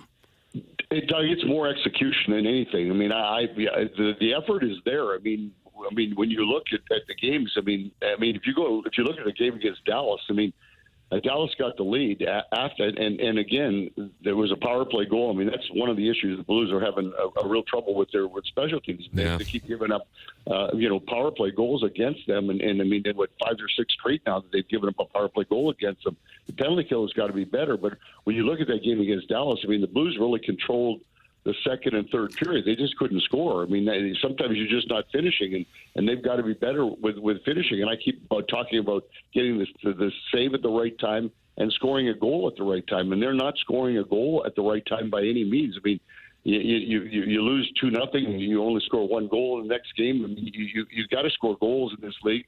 Otherwise, you're not going to win. And so, but the intensity, I think, has been good. I mean, they're playing the puck. I mean, I said it on the air the other night. I mean, I think they had the puck in the offensive zone 5 minutes more against Vancouver than Vancouver did. So yet they're not scoring goals. I mean, it comes down to that. It comes down to the timing of scoring the goals. And I think your better players, your best players, have to be the best players. And those are the guys that are on the power play. I mean, we even saw. I mean, Jim Montgomery had the fourth line out there, third line out there in the power play because he was just kind of almost fed up with the way that the top power play units are going. He's giving it a chance to somebody else to go out there and score some goals. But I think all in all, it's the best players on the team have got to be the best players, and especially when things are tough right now. This is when your core, your nucleus. Those are the guys that have to come up big and start carrying this hockey club. Bernie, what have you seen from Buchnevich? You watched the game closely. What's different for him this year? Do you think there's any pressure because of the big contract he signed? Well, what hasn't worked for him? Well, everything seems to have not worked for him. I mean, when I watch him, I mean, he's a dynamic player. I mean, I've said it in the past. I mean, he's got his hockey sense is so good. I mean, he knows when to pass. He knows when to shoot it. I mean, he's got all the tools, and he's a big guy too.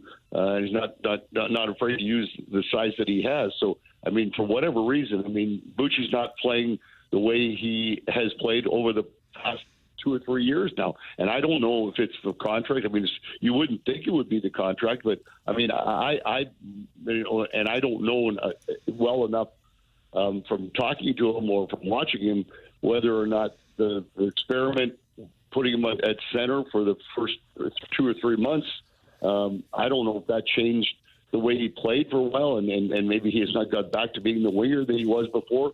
But certainly when I watched, him and Robert Thomas together, they had that sixth sense. They knew where each other was and this and that, and they've got to get back to doing that because they both obviously are not playing up to the standards that they believe and I think the rest of the team believes and whatever it is. I mean, I don't know. I mean, it's confidence. I think is usually the biggest thing biggest factor in playing well. Once you get on a roll and you start believing that things are going to bounce your way, then you start playing better, and then you get that confidence, and then it just keeps rolling and rolling, and it builds. And they have not found that yet, and I don't know what the reason is, unless there's something, a nagging injury in there that we don't know about, that none of us know about. Maybe there is something that's bothering Buch that whether there's an injury, I don't know, but certainly he's not playing up to the par that he has played in the past. Blues will see what they can get going now on a trip that it starts tomorrow night in Denver. Blues and Avalanche pregame here on 101 ESPN. It's 7 p.m. puck drop at 8 p.m. every Thursday. Bernie Federko with us here on 101 ESPN. Bernie, always appreciate the time and enjoy the conversation. Thank you so much. Thanks, Tim, and this is a big road trip. This really is a big one, the next 2 games. Boy, yeah, I'm telling you, some really challenging opposition right out of the gate with the Avs. Bernie Federko with us here on 101 ESPN and the TMA STL YouTube channel. That's Bernie Federko with us here on TMA. For the record, just on a clarification point, in Saad's case, he was initially placed on unconditional waivers, but then the two sides mutually agreed to terminate his contract. Per Jeremy Rutherford, here you go, Doug, the Blues are off the hook now for that $5.4 million left on his deal. Mm-hmm. And according to Puckpedia, rid of his $4.5 million cap hit for the rest of his season and in 2025-2026. So rather than report to the minors, the 32-year-old veteran of 14 NHL seasons with career earnings of 57 plus millions, walking away from an amount that would equal 11% of his potential earnings had he played out the final year of his contract. So he's walking away from it. The Blues are off the hook. What I understood, he's walking away. Rutherford writes, it was a jaw dropper, but it probably shouldn't have been, considering Saad's a proud player who won 2 cups with the Blackhawks and a veteran of 906 games who has 260 goals and 515 points. It would be extremely difficult to return to the AHL for the first time since playing for the Rockford Ice Hogs in 2012-2013. Additionally, Saad and his wife welcomed their 3rd child in October. He would have been leaving them behind beginning Friday when Springfield plays in Iowa. And if not recalled by the Blues this season, he would have remained gone through the end of the regular season until April 19th. And with this move, with walking away from that monster sum of money, he now can be on an NHL roster by Friday. And JR lists a number of teams that could make sense, including Edmonton, the Leafs with Berube, VGK, Caps, and the Stars also have some injuries with their forwards. So there you go. So it totally frees him up. 100%. It's probably what he really wanted. The money's a little bit of a gamble, but he probably, if I'm going to be available to any other team, this has got me a little encumbered. Somebody texted, I don't think they were joking earlier, said, would Arenado consider that? $74 million, you can't. But isn't it an interesting thought? You really want out, let's just rip this baby up. Players Association probably wouldn't allow it.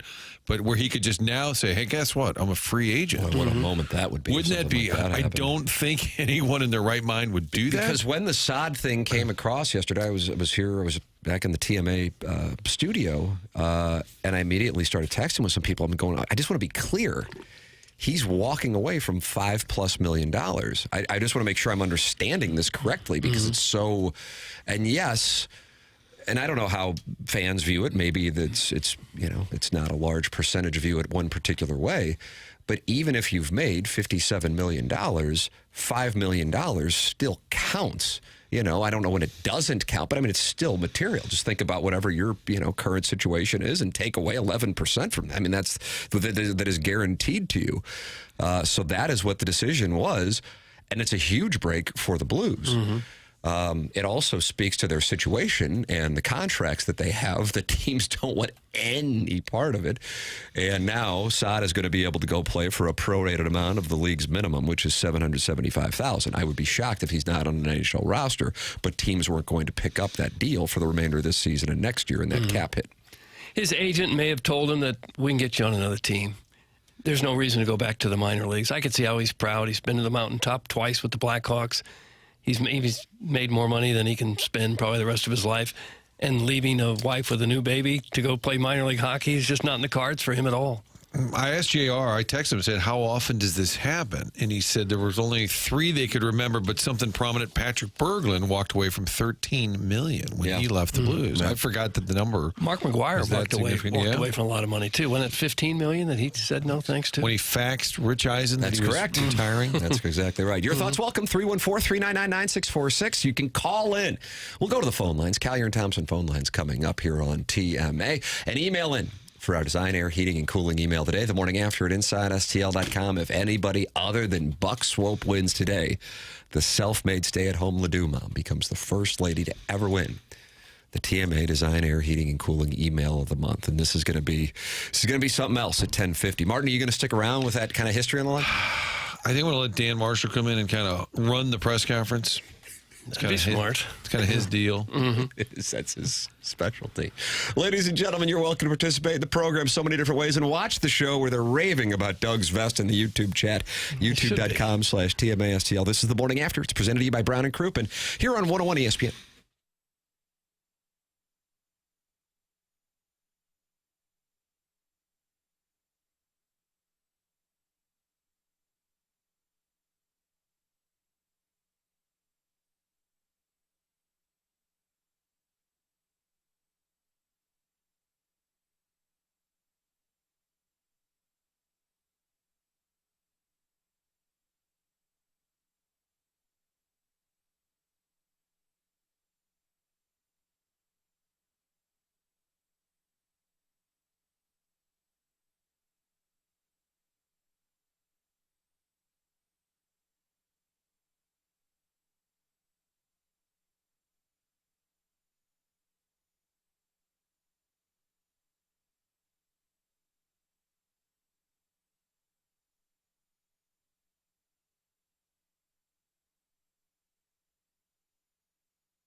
Well, it's a big day at TMA. We've announced who the Raiders defensive coordinator is. I think we took care of that during an update. Right? Yep, that's right. It's a big story that's gripping the nation. It led to a lot of response, I will say, on the text People line. mad? I don't think they thought it was pertinent information. Well, they complained about. You didn't mention the Warriors' big win last night. So this is what I'm saying: is they screamed at me relentlessly for the NBA updates. Now I'm giving NFL updates, which we all know is king. This is a Patrick Graham town. I thought and so. And if he's retained as a defensive coordinator, that's big news here. I feel like Jackson might be trolling the audience with his updates. Do you try and trigger the audience? Not necessarily, but like what? Like there's not. There's nothing going on right now. You're like fine. what is there? Like Blues what is play there tomorrow night? Okay, but you want me to say that 4 times? Huge road trip. The middle of every hour. Go to People Utah Sunday. Yeah. John Cook is retired as volleyball coach at Nebraska. You tell me that's not front page? So you'd rather that than P. Graham staying with the Raiders? That's kind of what I'm saying. I'm saying I really don't SGA care. had 52 points last night. I'd love to tell the people about it. Slow sports around here. Or even for a sure. little nesting body on the next update, perhaps. Who is a nesting body? Like who in sports is a nesting body? In the occasional Get an nesting assignment for body. me. I'll We have a weather update for you. It's about 42 degrees in the studio. Luckily, I've got my TMA hoodie. Yeah, and it looks so sharp. I'm going to bring more vests and start selling them when I get here. I mean, people are buzzing about it. The YouTube chat, youtube.com/TMASTL. It is the morning after. You're welcome to participate with the Callier and Thompson phone lines, 314-974-0101, and get involved on said show. Bernie Federko with us earlier on the program. Miss anything, you have the 101 ESPN app, and then there's also a TMASTL app, and those are presented to you by Dobbs Tire and Auto Centers. Dobbs Tire and Auto Centers is how you can always listen to anything here on 101 ESPN, and is the sponsor of the 2 different apps. Jackson, what is this story here? Chiefs owner's wife. So Clark Hunt's wife? Mm-hmm.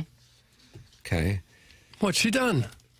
So Clark, I wanted to follow because it's a Chiefs owner's wife. Okay, Clark Hunt's wife says God, not the refs, is why they are in the Super Bowl. Here we go. There are several reasons why NFL fans dislike the Kansas City Chiefs, and it's not just because people get tired of seeing the same team win all the time. There is the fact that the referees always seem to be giving the Chiefs breaks in game after game. There is also the consistently insufferable behavior of the quarterback's family. What's going on there? I mean, is that just Mahomes' brother on social media? People don't like his wife. It's true. Yeah. I know that, but what does she do that exists? And is Doug, is that people just need something to be upset about. Doug nailed it. She's convenient. He's an outstanding player, and you have to bring people down a little bit because, God forbid, he's just really good at what they do, so they go after his wife. But was she pro-Trump or something that got people worked up? But they were mad at her way before that. Way before that. What's the? I apologize. She's like for kind of being oblivious to it. She's like a little intense, and so she's like always on social media, like post and stuff in the booth. They don't think she should be so prominent. They think that she's very look at me. Yeah. Right. Get back in the kitchen, huh? Right. Kind of, yeah. That sounded like somebody from Southie in Boston. Like it was kind of an impression of a Charlie impression. And then there are the owners of the Chiefs, the Hunt family. Clark, Doug, how do you pronounce this? Is it Tavia? Oh, I thought it was Tavia. Okay. Let's go with that. Gracie, Ava, and Noble? Okay. I think Noble. Okay, thank you very much. Okay. I have to tell you, I'm reading this, and I'm learning all these things that are already being established in the article as being things that people are already well aware of. Okay. Are you guys well aware of all these things? I apologize I'm aware he has a daughter who's extremely attractive. You're talking about Clark Hunt? Yes. Yeah. Isn't that who we're talking about? Well, yeah, but we were also talking about Mahomes as well. Okay. I just wanted to just for clearing. Because Mahomes' daughter would be pretty young. Right. But Clark's daughter does a lot of videos, too, before the game, and I think they're religious in nature, aren't they? Yes. And that's what's got and this people is upset? Gracie who does religious videos? I'm not 100% positive. I'm not. I don't know. I don't know how religious. Why is everyone looking at me? Well, it's pretty disappointing. It's your link, bro. That's why. Clark, the beneficiary of being the grandson of oil tycoon and son of a man who at one point, along with his brothers, owned 1/3 of the world's silver market. Boy, I'm learning so much. Nelson Bunker Hunt, right? Oh, is that right? Wasn't that his name? Hell, I don't know. I remember that. He tried to corner the entire silver market there for a while. Check this out real quick. Silver and gold, silver and gold. Pearl Ives, Martin. Yeah, Yeah, Pearl Ives. Tetley T. Rudolph. Yola. Yes. Vehicle. Yes. Rudolph vehicle. That was his vehicle. Has been running the Chiefs since his father's passing in 2006. Since then, the Chiefs have won the AFC West 11 times and appeared in 4 Super Bowls, winning 3. It's been a run of success that very few pro sports teams have ever seen, especially in the NFL. And according to Clark's wife, Tavia, a former Miss Kansas, it's all thanks not to the referees, but to God. Writing on Instagram after the Chiefs won the AFC Championship game, Tavia wrote, "I've said it before, I don't think God cares about football, but he cares deeply about people. In 2012, we were broken, winning only 2 games and facing an unimaginable tragedy. It was a humbling, desperate season, and we had nowhere to turn to but God. That brokenness brought us to total dependence on the one who holds it all. We began praying 1 Chronicles chapter 4, verse 10, and committing the team to the Lord. Shortly after, Clark hired Andy Reid, and God brought the Reids to Kansas City at just the right time." She continued to say, "By God's grace, we've had success, but it's not black magic or referee favoritism. Look at the stats on this. It's a lot of hard work, belief, and purpose. Patrick Mahomes leads with humility and puts God first. Marcellus Casey, our team chaplain, pours into players and their families through weekly Bible studies and prayer. Many of our players, Drew Tranquil, Harrison Butker, Chris Jones, Nick Bolton, Trey Smith, and more, openly share their faith, lifting each other up on and off the field." There it is. There is the story. I learned a lot of things there. Now we are what, about a week and a half removed from Notre Dame quarterback Riley Leonard saying that if you look at Notre Dame and Ohio State, they were the 2 teams who exhibited the most public faith, and that is why he believed they were in the championship game. I guess if it works for them, certainly something's working in Kansas City. If they have that belief, and if that brings them together, I guess power to them. Yeah, I don't really. This might be off my brand as what many have described as a godless pervert. Yeah. That's just your family. That's my. I was about to say that's my family. Actually, that's what when we do a seating chart at Thanksgiving. Right. There's a little name tag. The godless pervert sits exactly here. Right. But you're at the main table. No, but that's more of a height situation. Cardboard table over the corner. That's right. Very awkward. It's a leg room thing. But I'm just like, if somebody thinks that, then whatever. Sure. I mean, I don't really, Sure. From my standpoint, it's like if I sat here and said, "Yeah, I think we're on HD1 now because of Zeus." Fine. If somebody's offended, God bless them. I don't really care. So if that's what gets somebody going, it doesn't affect my life in any way. They're the only ones in professional sports to say God chose our team. God got us to this point. You hear it all the time in professional sports. So to target... What were the first words Kurt Warner said with Paul Tagliabue and Georgia Frontier 25 years ago today? Martin Kilcoyne. First and foremost, I want to thank Mike Bush and Channel 5. That's correct. Is that right? Then... then he thanked Jesus. That's right. And I remember then, 25 years ago, pre-social media engagement farmers, some people had a problem with that then. And again, I want to reiterate, godless pervert. But if that's what somebody's thing is, and I don't really care which deity they pray to, even though I realize that one might be more, quote, acceptable to other people, then whatever, to each their own. So I have to tell you, maybe this is off brand, but if that's what Tavia Hunt believes, that's great. I'm just more upset about the move to vote for Inglewood than anything. That's where I am. So that's where my issue with Clark Hunt comes from. But they can worship whatever God and think whatever they think. Fine by me. People who are super successful will always have their critics in every walk of life. They always will, from people who are jealous somehow, trying to knock you down a peg. The Patriots were not liked at all when they were going on their run. The Yankees were hated when they were the dominant team in baseball. In any walk of life. Anyone makes it to the mountaintop, there's going to be people trying to knock them off. Yeah. I think Mahomes is eminently likable, so it's hard for me to... I can't root against the Chiefs. I don't get mad when they have success. The only thing, and we've talked a lot about it, I don't want anybody telling me that this is your team. This is our team. That's my only issue with it here in town. If you love the Chiefs, good for you. Mahomes, no issue with him. Andy Reid seems like a likable guy. So there's a lot about them to like... I got annoyed or it wasn't even Travis Kelce and Taylor Swift's fault, but it was annoying. Like, it was exhausting how much Swift stuff we had. That certainly died down. I think even the networks figured out you can't keep overdoing that. What's it going to be like when he proposes to her on the field in the red and yellow confetti in New Orleans? I think that might happen if they win. It could happen at the parade. I could see that. That'd be. Yeah, you're totally against the proposal on the field. I think that. But you think the parade is live? Yeah, parade. Even then, it's very look at me. Like, it then turns the attention all to Travis Kelce and Taylor Swift, and not to the team. And I don't think. I see. I don't think he would do that. I think Travis Kelce, for whatever people want to say about him, like I think he's actually like a solid guy. Yeah, so do I. Very people hate him too? Yeah, of course. Really? Is that right? What's going on? I'm learning so much. I think overexposed. Yeah, that's the same thing that they have with his brother too. Heavy on the bro show. Yeah. I think that goes on out there for sure. And I don't think it's people upset look how at oblivious them. I am. I don't think it's people necessarily upset at them. It's the overexposure thing to what Martin was talking about. But if he were here, he'd be fun. He'd be lively and interesting, entertaining. You played that clip one day. It sounded to me like he was trying a little too hard to be a bro sometimes. Sure. And maybe they go in the studio and they're like, oh, we got to really go for it today. Or maybe it's a little...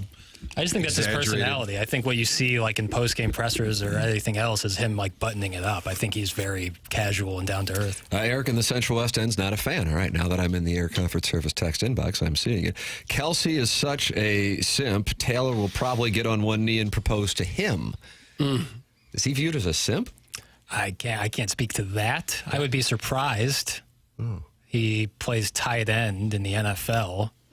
Pretty alpha job, like it's not like, I don't know if there's a lot of cuckolds in the tight end position. Put that off. I think Eric's types are just down on him. Rule of life. Well, it's tough to go over the middle. If I don't know. I'm just speaking. What's up, Chairman? I just think Eric and such are just down on Travis. I think he's a great guy, not a cuck at all. I'm going to short the proposal at the... Now, in fairness... You're shorting the market. At the parade, though. Yeah, probably so. Someone who is a cuck is not necessarily a bad person. No, it's not one and the same. I just want to clear that up because we don't kink shame. Maybe she'd save that for a concert or something. Yeah, something where she's already the center of attention, not something where a team of not just the players but all the front office and coaches should be celebrated. Something like that would kind of take away the spotlight. I think she's going to want something a little more intimate. I don't think the proposal is going to be for the world to see. I don't know on that one. It seems like a miss PR-wise. It probably doesn't help. Every Chiefs game, every commercial is Mahomes, Kelce, Andy Reid.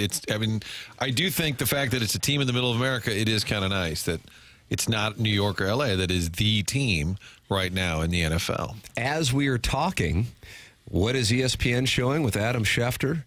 And I don't know which McCourty that is. Devin, Jason? That's one of them. And McCourty. Thank you. And Harry Douglas are showing the Rams and Titans 25 years ago today. So I will pose this question, and I look forward to your answers. And I will do it here, but I want the answers in the text inbox, 314-399-9646. The YouTube chat, where friends have gathered to talk it over and watch the show, and really, I think, just kind of savor Doug's vest more than anything. Take your pick, because it's in the Post-Dispatch today. Benjamin Hockman wrote a column. He talked with Mike Jones since it's been 25 years. He's now 55. He was 30 when he made that play. I was able to do that math on the fly. Whether it be Jones's tackle, David Freese's home run, Pat Maroon's goal. Jackson loved Missouri's win over Utah State. Pick a moment from that 2 years ago. I don't know. Whatever it would be over the last 25 years, those are all euphoric moments. I can add some that might not get there. Molina's home run at Shea Stadium, Poole's home run off a lidge. I'm probably forgetting some others. Just from a pure physics standpoint, I'm still amazed that Jason Sehorn's jockstrap was able to be emblazoned at the 47-yard line when Steve Smith ran past him. They don't wear jockstraps. I was in this play at the wall. That's also up there. But which one, when you think of it, brings you the most joy? I will gaze, Doug. I'm not just going to read. I will gaze at the YouTube chat and the text inbox to get the answer on that one, because it is 25 5 years ago today that the Rams beat the Titans and Mike Jones made the tackle. And they were reliving it on ESPN. I don't really know why, but they were. So it is the question, your favorite moment? Yeah. Or like that Which one brought you the most joy? That it just hit home like this was unbelievable. Like I'll never have a moment like this again. And I think I'll just say this in advance, and I'm not trying to, because I don't really, I'll delve into it myself. Number one, oftentimes you'll have recency bias that can frame it, although all of these at this point are fairly distant. One, of course, way more distant. And for Jackson, you can't even remember it because you were 2, not 2 yet for that matter. But then also, I think when it comes to the Rams conversation, and Benjamin Hockman writes about this in the Post-Dispatch today, it's a difficult conversation because anytime you're thinking of that, you can't help but think about that Tuesday night in January 2016 when they left and all the crap that went on before that, for that matter. So I don't know if people hold it in the same esteem that they did, say, if we would have asked this question 15 years ago. Right. You know what I mean? Sure. But it's funny people said about McGuire when all the steroid stuff came out. They said, well, I don't care because in that moment, it meant so much to me. It didn't change their opinion, so I don't know how. So that's why I'm anxious to see. Maybe we should do a Gallup poll on the Twitter tweets. Well, you'd have to alert the Gallup organization to do that. Chairman Kurtz in the Gallup organization. I don't know. He's been in the Gallup family for generations. Yeah, he's Sergeant at Arms. Sergeant at Arms in the Gallups. I don't know. I'm anxious to see what wins on it. So put your votes in. Text them in or YouTube chat 314-399-9646 YouTube.com/TMASTL. Email in for the Design Air Heating and Cooling email today. Design Air is online at designairservice.com. Doug, the snow is starting to go. There's still piles of it. Heaps of ice. It's amazing that there's still so much out there. It says heaps of ice, but with the rain and the warmer temperatures, it's going to be, I think it's going to be gone by this time next week. We've got highs today, 51, tomorrow 51, Sunday 61. And then next week, highs in the mid-60s as well. So Design Air Heating and Cooling. Anytime you're dealing with issues with your HVAC system, work with Seth Goldcamp, the longest-running sponsor on this program. Martin's a client, Doug's a client, I'm a client. It's Design Air Heating and Cooling online at designairservice.com. Been with us for a decade. Can't say enough good things about the work that Design Air has done on my home and many of our listeners' homes. Anytime you run into an issue, go to designairservice.com. The results on our Gallup poll. The moment that brought you the most euphoria in St. Louis sports dating back to 2000, which would include Ricky Prohl's catch and Mike Jones' tackle, Freeze's home run, Freeze's triple, Maroon's goal, the Utah State game. I don't know. I discount that one. That's Jackson's thing. We'll have it for you. That's coming up. This is TMA 101 ESPN.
These eyes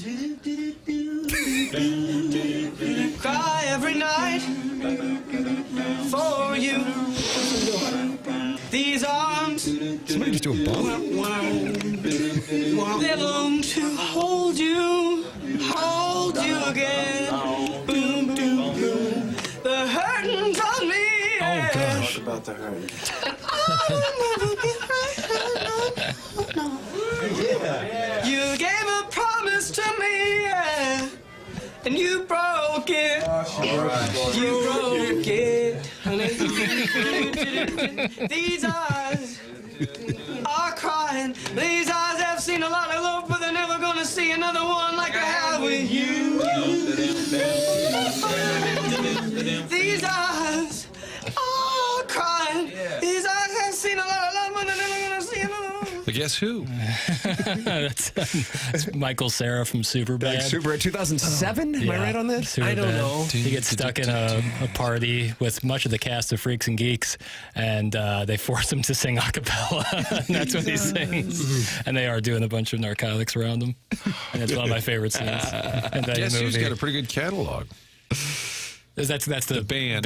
Got it. These Eyes is okay. Was sung by the Guess Who. Randy Bachman. Doug was the lead singer. Randy was he Bachman. really? Had him on the radio once. He said, "Oh, Randy Bachman." He said, "It's actually Bachman."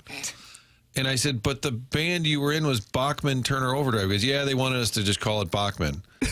But your name's back. I said, so everybody's got it wrong? All these used to say pretty much. Sounded like he was resigned to Yeah, he wasn't too worried about it. Boy, they are mad at Jackson Why? for playing that. That was so good. I was Stop this BS! It's from the 314. crying to someone else. I was told, let's get creative on the returns, and so that's what I did. I got creative. I love that acapella. Expand, and you have. Yeah. You absolutely have. Ladies and gentlemen, this program is called The Morning After. Fisher Window and Door Store, 8 o'clock hour. And Tim McKernan, Doug Vaughn, Martin Kilcoyne, Jackson Burkett, Chairman Kurt Manning, the Collier and Thompson phone lines, 314-974-0101.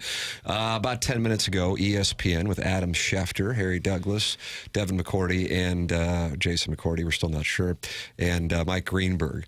We're showing highlights of what took place 25 years ago today. Mike Jones' tackle on Kevin Dyson at the one in Atlanta as the Rams won Super Bowl 34, which then led to the question that we have, and we've put out a Gallup poll on the Twitter tweets, Chairman? Yep. And what is the Gallup poll, and where can people find it? TMASTL? Yep, that's at TMASTL on Twitter. And the question is, which St. Louis sports moment over the last 25 years brought you the most joy? It only allowed for 4 choices. Okay. So we've got the Mike Jones Super Bowl tackle, the Freeze Game 6 home run, the Patty Maroon double OT goal, and then I included other and asked them to comment below. Okay. Doug, before we go to the results of the Gallup poll and all of the texters here, 314-399-9646, and, of course, the YouTube chat, youtube.com/TMASTL, what is your answer? Well, because the Isaac Bruce catch occurred when there was still a minute and a half or so left to play, and you couldn't be sure that that was the winner, I can't vote for that. I'm going to vote for the Freeze home run to win Game 6. And that's because you were doing a live shot for KMOV in a parking lot behind Busch Stadium? That's right. It's from what I heard, it was a really cool moment. I heard a real roar and it looked like the stadium was going to collapse. So it must have been cool. That would be it for me, because the game was over and you figured, well, they're going to win it all now here. And I think that was the moment for me. Martin Kilcoyne. The Edmonds homer, Game 6, I remember Busch Stadium shaking. I do, too. Feel the building Yes. literally shake, and I thought they better get a new building, which they did. But I actually think Edmonds coming into the studio and tackling you live on the air might have been a bigger moment. Yeah, I agree with that. Yeah. I mean, I was blindsided. It really was was Andy something to Katzenmoyer, see. Corby Jones, like. It was something to see. He came flying in the studio, and he did. He tackled. Yeah, and I'm a big guy. Wrestled you right to the turf. I think he essentially just knocked me out. And he didn't go low. He went midsection. He just went boom. Yeah. Almost into the wall. It wasn't targeting, though, was it? Yeah, no targeting. Well, now they would call it targeting. Favorite game for me, always, when people ask, is that Game 7 at Shea Stadium, because of the different elements. Yeah. Scott Rowland had been benched. He and LaRussa are feuding. Then Rowland hits what would have been a huge home run. robbed by Andy Chavez, who's only out there because Cliff Floyd rolled his ankle, so it was just circumstance. And then Wainwright, the rookie, strikes out Beltran. So that game, and that was one where Shea was shaking. Yeah. So that's my favorite game. But I just think moment for me, emotional-wise, like, 'cause you don't, after a while, you're not emotional. You don't cry when they lose, whatever team you're covering, which would be kind of a weird live shot if you were sobbing. I thought it's happened. But the Blues winning the Cup to me, just because of their DNA, and I guess I'm not picking off the list because that would be the maroon goal, which led to that. I just think the Blues winning, it's St. Louis's team through and through. That fan base had been through so much. Them winning the Cup is my favorite sports moment. And I think in that moment that night, I was like, this is the coolest thing. Yeah, it's so tough to try to put myself back in each one. For real, as crazy as it kind of sounds, I do remember like falling to the ground on both Jones's tackle and Freeze's. Both Freeze's, the triple to me is actually the bigger one. Kind of crazy, and I've interviewed Freeze, and he said that too, because the difference there is if he makes an out, they lose the World Series. Not to say that they're free rolling when he hits the home run, but the game was tied. And if I'm not mistaken, it was a 3-1 count. He's got 2 strikes on him. He's battling a guy who was a great closer. And then to hit a ball that I think probably is a home run in more than 50% of the ballparks, goes over Nelson Cruz's head, speaks to the mismanagement of that World Series by Ron Washington, that he was even out there. Should have been Andy Chavez. But either way, then you go to the maroon goal, and I think the difference on that is with, in particular, the Stanley Cup playoffs and the intensity of even a game 1 of the first round, much less a game 7 with the expectations the team really did have. And it felt like to me, and maybe I'm wrong on this, we've seen before that team, if I'm not mistaken, 3 teams in our lifetime before the expansion run up to the Stanley Cup Finals. 86 Monday Night Miracle, 2001 against the Avs. They played well, but they lost 3 of the 4 in overtime. And then 2016, that was kind of a nothing against the Sharks. They didn't even get to the Western Conference Finals all that often, or Campbell Conference Finals as it was called. So you're on the verge of that. It's at home, but now it's double overtime. In a hockey win, unlike an at-bat in baseball where there's a little anticipation and a play in football, it's just like a bullet to the head. And so you go from a nothing to that rush of emotion. I mean, just watching that game was brutal. I don't know what you guys felt. I mean, you were probably covering. I was watching with my wife at home. I remember in the building, it was eerily quiet. Yeah, because people were so nervous. And they would cut. This happened several times. People that were at the game will remember the Jumbotron. They would cut to John Hamm, whatever box he was sitting in, and he just kind of kept nodding, like, it's okay. It's like he was staying calm. Or it was weird. Like, they would all look at the jumper, we need somebody to calm us down. And it was John Hamm. He just kind of would, like, because he's the coolest guy in the building, and he just kind of looked down and started nodding, like, it's going to be okay. And I'm like, I don't know. Blues history tells me it's probably not going to end well. I kept thinking, what's the brutal loss going to look like, and will I cry on the air? And I mean, and how about the fact that these 3 moments that we're talking about, Mike Jones, Missouri guy, Freeze, St. Louis guy, Lafayette, Pat Maroon, Oakville. I mean, what are the chances of all of those elements in it? I mean, it's tough to pick. It's like when people say pick your favorite child, you hear musicians talk about pick your favorite song. They're just like, yeah, I mean, I can't do it.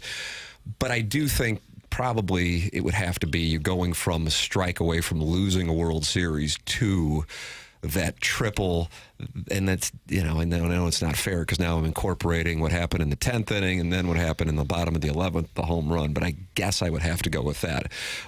And I think most people, I feel like what I'm reading here in the text inbox, and I got to go in the YouTube chat, more people are picking, not necessarily the maroon goal so much, they just associate the maroon goal with the Blues winning the Cup, and for them that was like the mountaintop.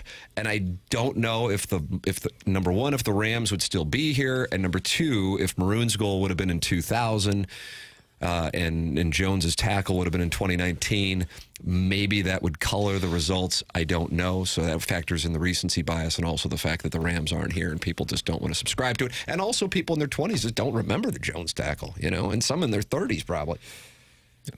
How about, you didn't even mention the Enos Slaughter dash around the bases to win the 46 World Series. And the only reason I didn't is because the game was since 2000. But otherwise, that's right up there. At least gets an asterisk. That's there. I do think it's an unbelievable list of exciting moments for a fan base. They're not doing this in Buffalo. They're probably talking about what's your most painful Bills memory. What's the worst loss of your lifetime? What's worse, Norwood's kick, Hull's goal. Hull's goal. There's a lot of markets where I would think the list is much shorter in terms of great moments to pick from. I mean, Ozzy's home run, which predates 2000, the Jack Clark home run, somebody had texted that. I was in my car. Senior year in high school, Clark's homer against the Dodgers. I mean, the Cardinals alone have so many unbelievable October moments. You know, Matt Adams' home run was electric. Yes. I mean, there's a ton of these. Even Cold Wong had a walk-off. I mean, there's so many of these great moments that St. Louis fans have had. Maybe this city doesn't suck. I just stumbled into that. No, we're better than Buffalo. We established that. Okay. How about that? Take We're that, raucous Martin. Des Moines, and we're better than Buffalo. Caller Ellen texting in. I'm so sad about the state of St. Louis sports and maybe St. Louis in general. We spend so much time talking about what happened decades ago because we have nothing to look forward to. Maybe it's the COVID talking, but I'm a little down. Doug, that's caller Ellen. She doesn't like that we're not looking forward to the Blues run through the Western Conference to a stunning chalice in 2025, or the Cardinals and Alec Burleson's MVP in 2025. Ellen needs to pick herself up by the bootstraps. I agree. Things are never as bad as they seem, nor are they as good. That's what Gabe always says on his postgame shows. It's the truest statement. Like, it's never, you're never really in the depths, and you're never really at the peak. Well, I would say it's never really permanent. That too. They're down now, but it'll change. And when you're up, that changes too, unfortunately. Mm-hmm. What must go up must come down. A year from now, great moments in St. Louis sports. We may be talking about the Arenado deal that got done right before spring training. That can be talked about. Wow. Yeah. It could be. Mets have nothing to hold their heads down for, except they didn't play that well, and they gave away this World Series. Big hurt. Yeah. Other than that, right now there's not much happening on the pro sports scene in St. Louis, but Billikens are pretty good. Missouri Tiger basketball is pretty good. Missouri Tiger football is pretty good. Illinois basketball is damn good. Illinois football is damn good. If you can get into that, that might help you a little bit. You guys are kind of Mizzou geeks. Yeah. What's the greatest Mizzou basketball moment? Because they've never been. Jackson keeps talking about this Utah State game, and I just don't get it. I can't, like, the general history, like, I started really watching right about when my brother started going to Mizzou, which would have been like 06, 07. So my history bank is pretty weak. So I can talk to you about recent stuff in terms of best moments, but not of all time. Tim, maybe Corey Tate beating Kansas. I that one actually crossed my mind. I mean, yeah, like as far as like a buzzer beating, ridiculous, significant win. Are we missing an obvious one? Well, I don't think a regular season win can be in the same category as Pat Maroon's goal against the Stars or Freeze's home run. I'm not putting in that category. I'm just curious for Mizzou. Yeah, why are you dunking on Martin, Jackson? I'm just saying. No, I'm not. Basketball geeks. Come on. But I'm going to say something and then it's going to get ripped. So I wanted to put that out there before. I mean, they've gotten to the Elite Eight a couple of different times. Ashamed to beat. But I'm trying to remember. It wasn't. They've lost on buzzer beaters. I don't think they've won on any of them. DeAndre Golston, 2023 against Tennessee, sick moment. So take that, Doug. Yeah. Wow. We're talking NCAA tournament. Well, you talk about the tournament. See, this is that was a prime example of life imitating art. I just said that they don't have the moments like that, and I mentioned one, and there it is. Yeah, I know what you're saying, Doug. Guys, maybe Eric Piatkowski's miss at the final buzzer, the undefeated Big 8 season in '94. That's from the 314. How about that? That's kind of thin. Wow, going after the 314. What about Wesley Stokes' game-winning elbow jumper against SLU? Yeah. Big-time moment, Tim. That's from the life coach. The triple overtime win in the bragging rights game. Yeah. Keewan Garris missed free throws in 3 of them, December? I believe it was 3 of them. In a row? Mm-hmm. Oh, God. With nobody in the lane. I guess you weren't around for the that. The game was over, right? Oh, my God. Or am I wrong about that? Was there a few seconds left and there was people? I seem to remember he's all alone there. Yeah, we don't crowdsource, unfortunately. That's nightmare fuel. Being alone at the free throw line with 3. That's an opportunity, brother. It is, but it's also terrifying because if you have the chance to ice and win or you miss them and lose, and there's nobody around you but 19,000 eyeballs on you, Oof. I still no excuse to miss. When you could almost make that shot with your eyes closed in an empty gym. It's the most consistent shot in all of sports. The most consistent thing in all of sports. When you're in 5th grade to playing in the NBA, the free throw is the exact same shot. 15 feet on the 10-foot rim. But a layup would be the same shot too, wouldn't it? Layups can be contested. Free throws cannot. Okay. It's the exact same from when you're playing in your church league to when you're playing at United Center. Mm-hmm. And most of us get to play at the United Center. You guys have all been in the NBA, haven't you? I had a cup of coffee with the Grizzlies. Did you? Mm-hmm. I participated in my very first MFF after the Mizzou-Oklahoma game in 2010. I'll never forget it. So for him, that's the best moment. That would be the moment. Yeah, I understand that, and I support it. Email in morning after at InsideSTL.com. Design, air, heating, and cooling email of the day. Brown and Crouppen is the presenting sponsor of this program. We had Andy Crouppen in here on Tuesday. Always great to talk it over with Andy, his father, Terry, and Ed Herman on Tuesdays. They are online at brownandcrouppen.com, and they are local Jack. 1979, proud of the region, brand new office building down on the hill. And man, I was in that building a couple months ago talking it over with Andy and Terry and Ed, and it really is impressive, their investment in the area. It's Brown and Crouppen. If you are in a spot where you need Brown and Crouppen services, don't you want to make sure you have somebody who is local, somebody you feel like you know through this show? Well, that's Brown and Crouppen. That's Terry Crouppen. That's Andy Crouppen. That's Ed Herman. Online at brownandcrouppen.com, 314-222-2222. Brown and Crouppen. Remember, the choice of a lawyer is an important decision and should not be based solely on advertisements. Ladies and gentlemen, the program is called TMA. This is 101 ESPN and the TMA STL YouTube channel.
This is Action Jackson with a SportsCenter update driven by Johnny Londoff Chevrolet and Johnny Londoff Autoplex. The Pacers defeat the Pistons last night, 133-119. However, Isaiah Stewart, a.k.a. Beef Stew, was ejected for decking Thomas Bryant while battling for a rebound. That was another SportsCenter update driven by Johnny Londoff Chevrolet and Johnny Londoff Autoplex. See them at Londoff.com. Chevy, together we drive. Are you kidding me?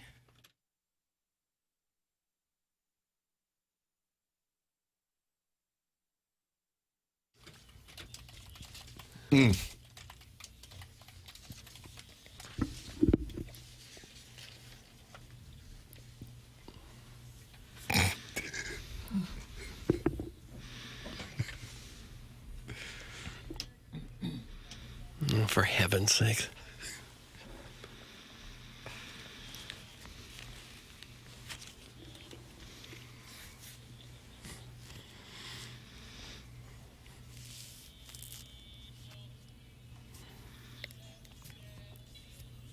No. It's beautiful.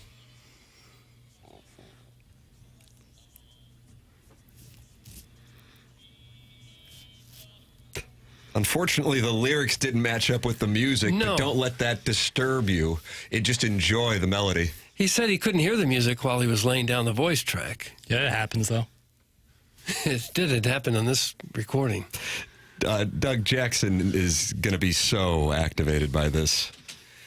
I saw this last week, and I was thinking of you, but since it involved the Blues, I figured you probably weren't aware of it. But here it is in our dossier. Yeah. In the Marcan Evergreen Wealth Strategies 9 o'clock hour.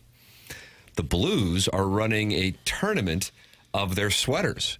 Doug, have you seen this? A tournament of sweaters. I have not seen it, no. Martin, have you seen this? I have not. Okay.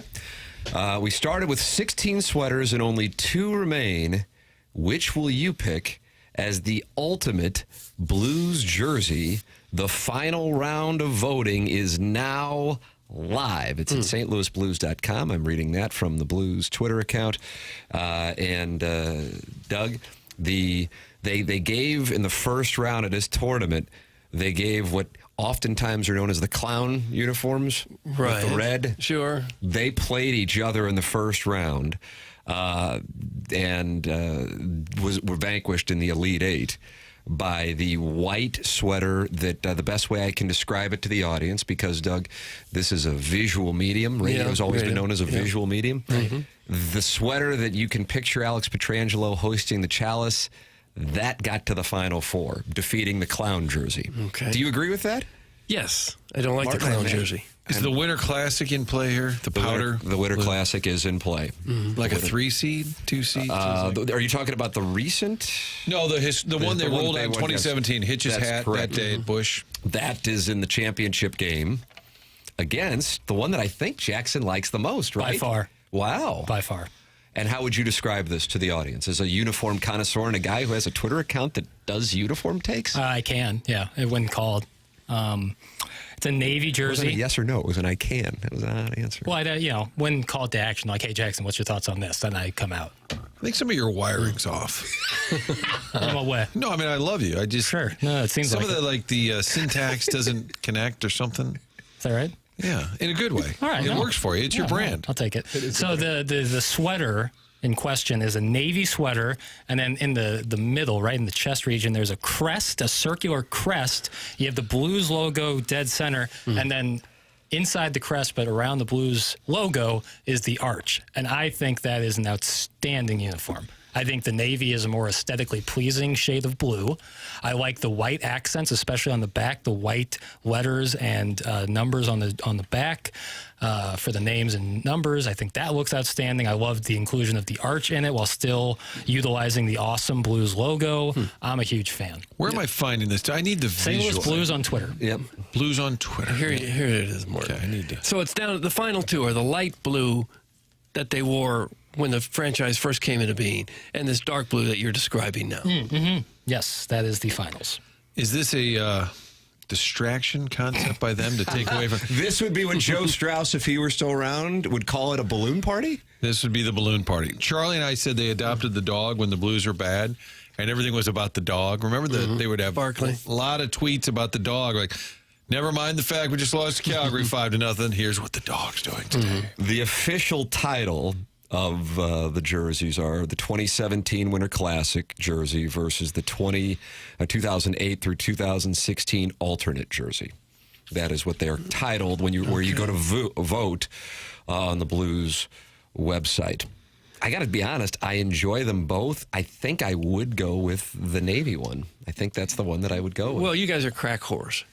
The better jersey is the lighter blue. Yes. Because... Why do you agree with that?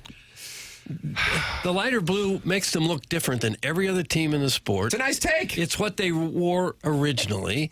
It kind of blends the old and the new. I think that's a great look. They look distinctive. No one else is wearing anything that looks like it.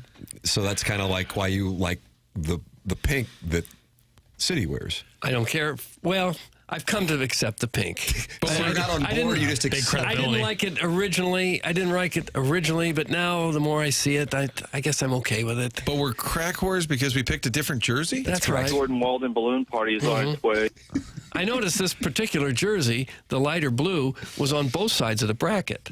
The same jersey is on the left and the right side of the bracket. Oh, yeah. Stacking the deck. There might be a slight difference. Like that might be the original one, and then the one that's in the finals is the one they wore in the Winter Classic, which might have a slight variation, but I see what you're coming. I see what you're saying. I'm looking closely on the one that's in the championship. It looks like there may be a Winter Classic patch on the right shoulder, Doug, whereas on the other side it's patchless. Okay, that's not much of a difference. Since this is a visual medium, I'm going to hold up my phone. What about that white jersey? That's the one Petrangelo was wearing when he held up the chows, right? There's a white jersey with the blue note. A lot of people in the comments not happy that didn't get there. It ran into the traditional blue jersey. That's why it lost in the that was a tough matchup there at West Weegan. Jackson taking a lot of hell. The committee does it all the time, too. Jackson taking a lot of hell for his opinion. Is that right? I'm casting a spell of blindness on Jackson so that we never have to hear another stupid discussion on his fashion opinions. That's from the 636. Must be blind? The recovering alcoholic from Belleville and Webster Groves. This pale twink has no credibility here. He has too many lady boyfriends that I enter. That's from the recovering. Gosh. I think that's in reference to Jackson's buddy, Sweet Sweet Kai. Jackson's uni take is so awful. That's from a bankruptcy attorney. The arch crest, get this mother effer off the air. That's from Mrs. Gianni Shanahan, and she obviously has ties to the organization. So this is tough, Jackson. And I sided with you too, but none of the criticism's coming to me. That's nice. I will dig down deeper. I truly think it's their best uniform. You want to call him a crack whore? You're a crack whore for thinking that. I don't like their current home uniform. Like I think that this Navy one is way better. I think it's way better, and I think it's way better than the light blue one too. And I'll stand on this forever. Well, you'll use the arch. alone. Why we have 2 professional, 3, 4 technically. What's going on right now? Well, it's like Francis counting bowls. Counting some of the smaller clubs. What would Francis? Well, there's no Soccer just got nicked. Soccer and UFL. Yeah, sometimes you have to be bold. Look at me. And I think that the fact that none of them utilize the arch in their jerseys or logos is ridiculous. The Cardinals just did it with the Lou uniform, and they botched the hat. And I think that utilizing the arch, as well as the awesome note, the 64 note, is perfect. And I hate that it doesn't get used, and I hate that these got washed out. Well, I don't mind the arch. I like the look of that. I just like the other one better. Sure, but why? But it doesn't change the fact that you are a crack whore. That's fine. I will take that. I will be the crack whore if that means I get to wear the Navy uniform. That's fine. It's fine. It'll keep me warm on the streets. Guys, my favorite St. Louis uniform is the one with an arrowhead or KC somewhere. Thanks. That's from Marcia's Burger. Right. Yeah. If that's your take, you can't come at me. City has the arch in their crest, moron. That's from Ray King. He picked the Cardinals, and he also had a Matty Mock video. Yeah, I guess they do. Always had like 3 phones. But that isn't featured prominently. It's not featured prominently. That's more because of the way the soccer jerseys look. You boys might want to send Jackson on loan to Joy Behar and Whoopi for a few shows. That's from Carlos Spicy Weaver. Well, yeah, it's hard to disagree with that. If you own the team, you can invent colors. So City Red is actually pinkish, but you call it City Red. Is this TMA blue that I'm wearing or TMA black? That's black all day, isn't it? And yours yours is TMA blue. Yeah, this is TMA blue. You just invented a color. That's right, TMA blue. I like that. And Jackson's hat is white and gray with a black patch. Gray. TMA gray. TMA slate. Ooh, slate. City's home jerseys replicate the arch panels. Nice show prep, ass. Oh, That's God. from Joey Vitale's Orange Scully. I don't need to Andy Warhol up my uniforms. I think get the arch on there, make it prominent. The Cardinals did okay with the blue jersey, but again, they botched the hat. It's a Lambert Airport hat, and I think that the Blues utilizing the arch was great. Hang on. Why does this virgin crackhead hate the arch? That's from Brian Henson, who was in the middle of a Colts press conference but wanted to chime in. Well, and Young. And I love the arch. I think it's like when people think of St. Louis, they think of the arch, and that's about it. So why we have this refusal to utilize it is crazy to me. And I get that City has it in theirs, but again, it's not prominently featured. And you can say the panels. Get out of here. Oh. Panels. Well, I'm looking at the logo, and it's like 2/3 of the logo is the arch. And a third says on the City. Yeah, but I'm saying on the uniform proper, it's only in small crest form because they get the sponsor. That's how soccer jerseys are, though. I'm not taking a shot at City. I like when people visit from out of town. Oh, you want to go down the arch? God, I haven't done that in 25 years. Yeah, You think we're all just whipping down there every weekend? Getting that tiny-ass little elevator. When the Rams games would be televised here, the bumper video they would show coming in and out of commercials was steamboats going up and down the river. Like, that's what we did here, too. Mark Twain. Here on the banks of the Mississippi, the Rams and Jeff Fisher Trail, 28 zip. Self-made stay-at-home Ladue mom is a dude living in that 1970s trailer park next to Highway 40. Jackson knows where it's at. That comes from Lord Pervert Asshat. Is that the Huntley trailer park that's weirdly there? Is it still there? They got rid of it. I thought it was. I don't think it's there removed. anymore. I think it's gone, yeah. Why does Jackson hate St. Louis? That's from Big Tuft. I seem to be the only one who loves it, truly. Like the coolest thing we have in this town. Everyone's like, get that off our uniform. Yeah. Talking about. I don't Fleur think- de Lis's underused too. Both are Well, cool the New things. Orleans Saints have kind of gangstered that away from us.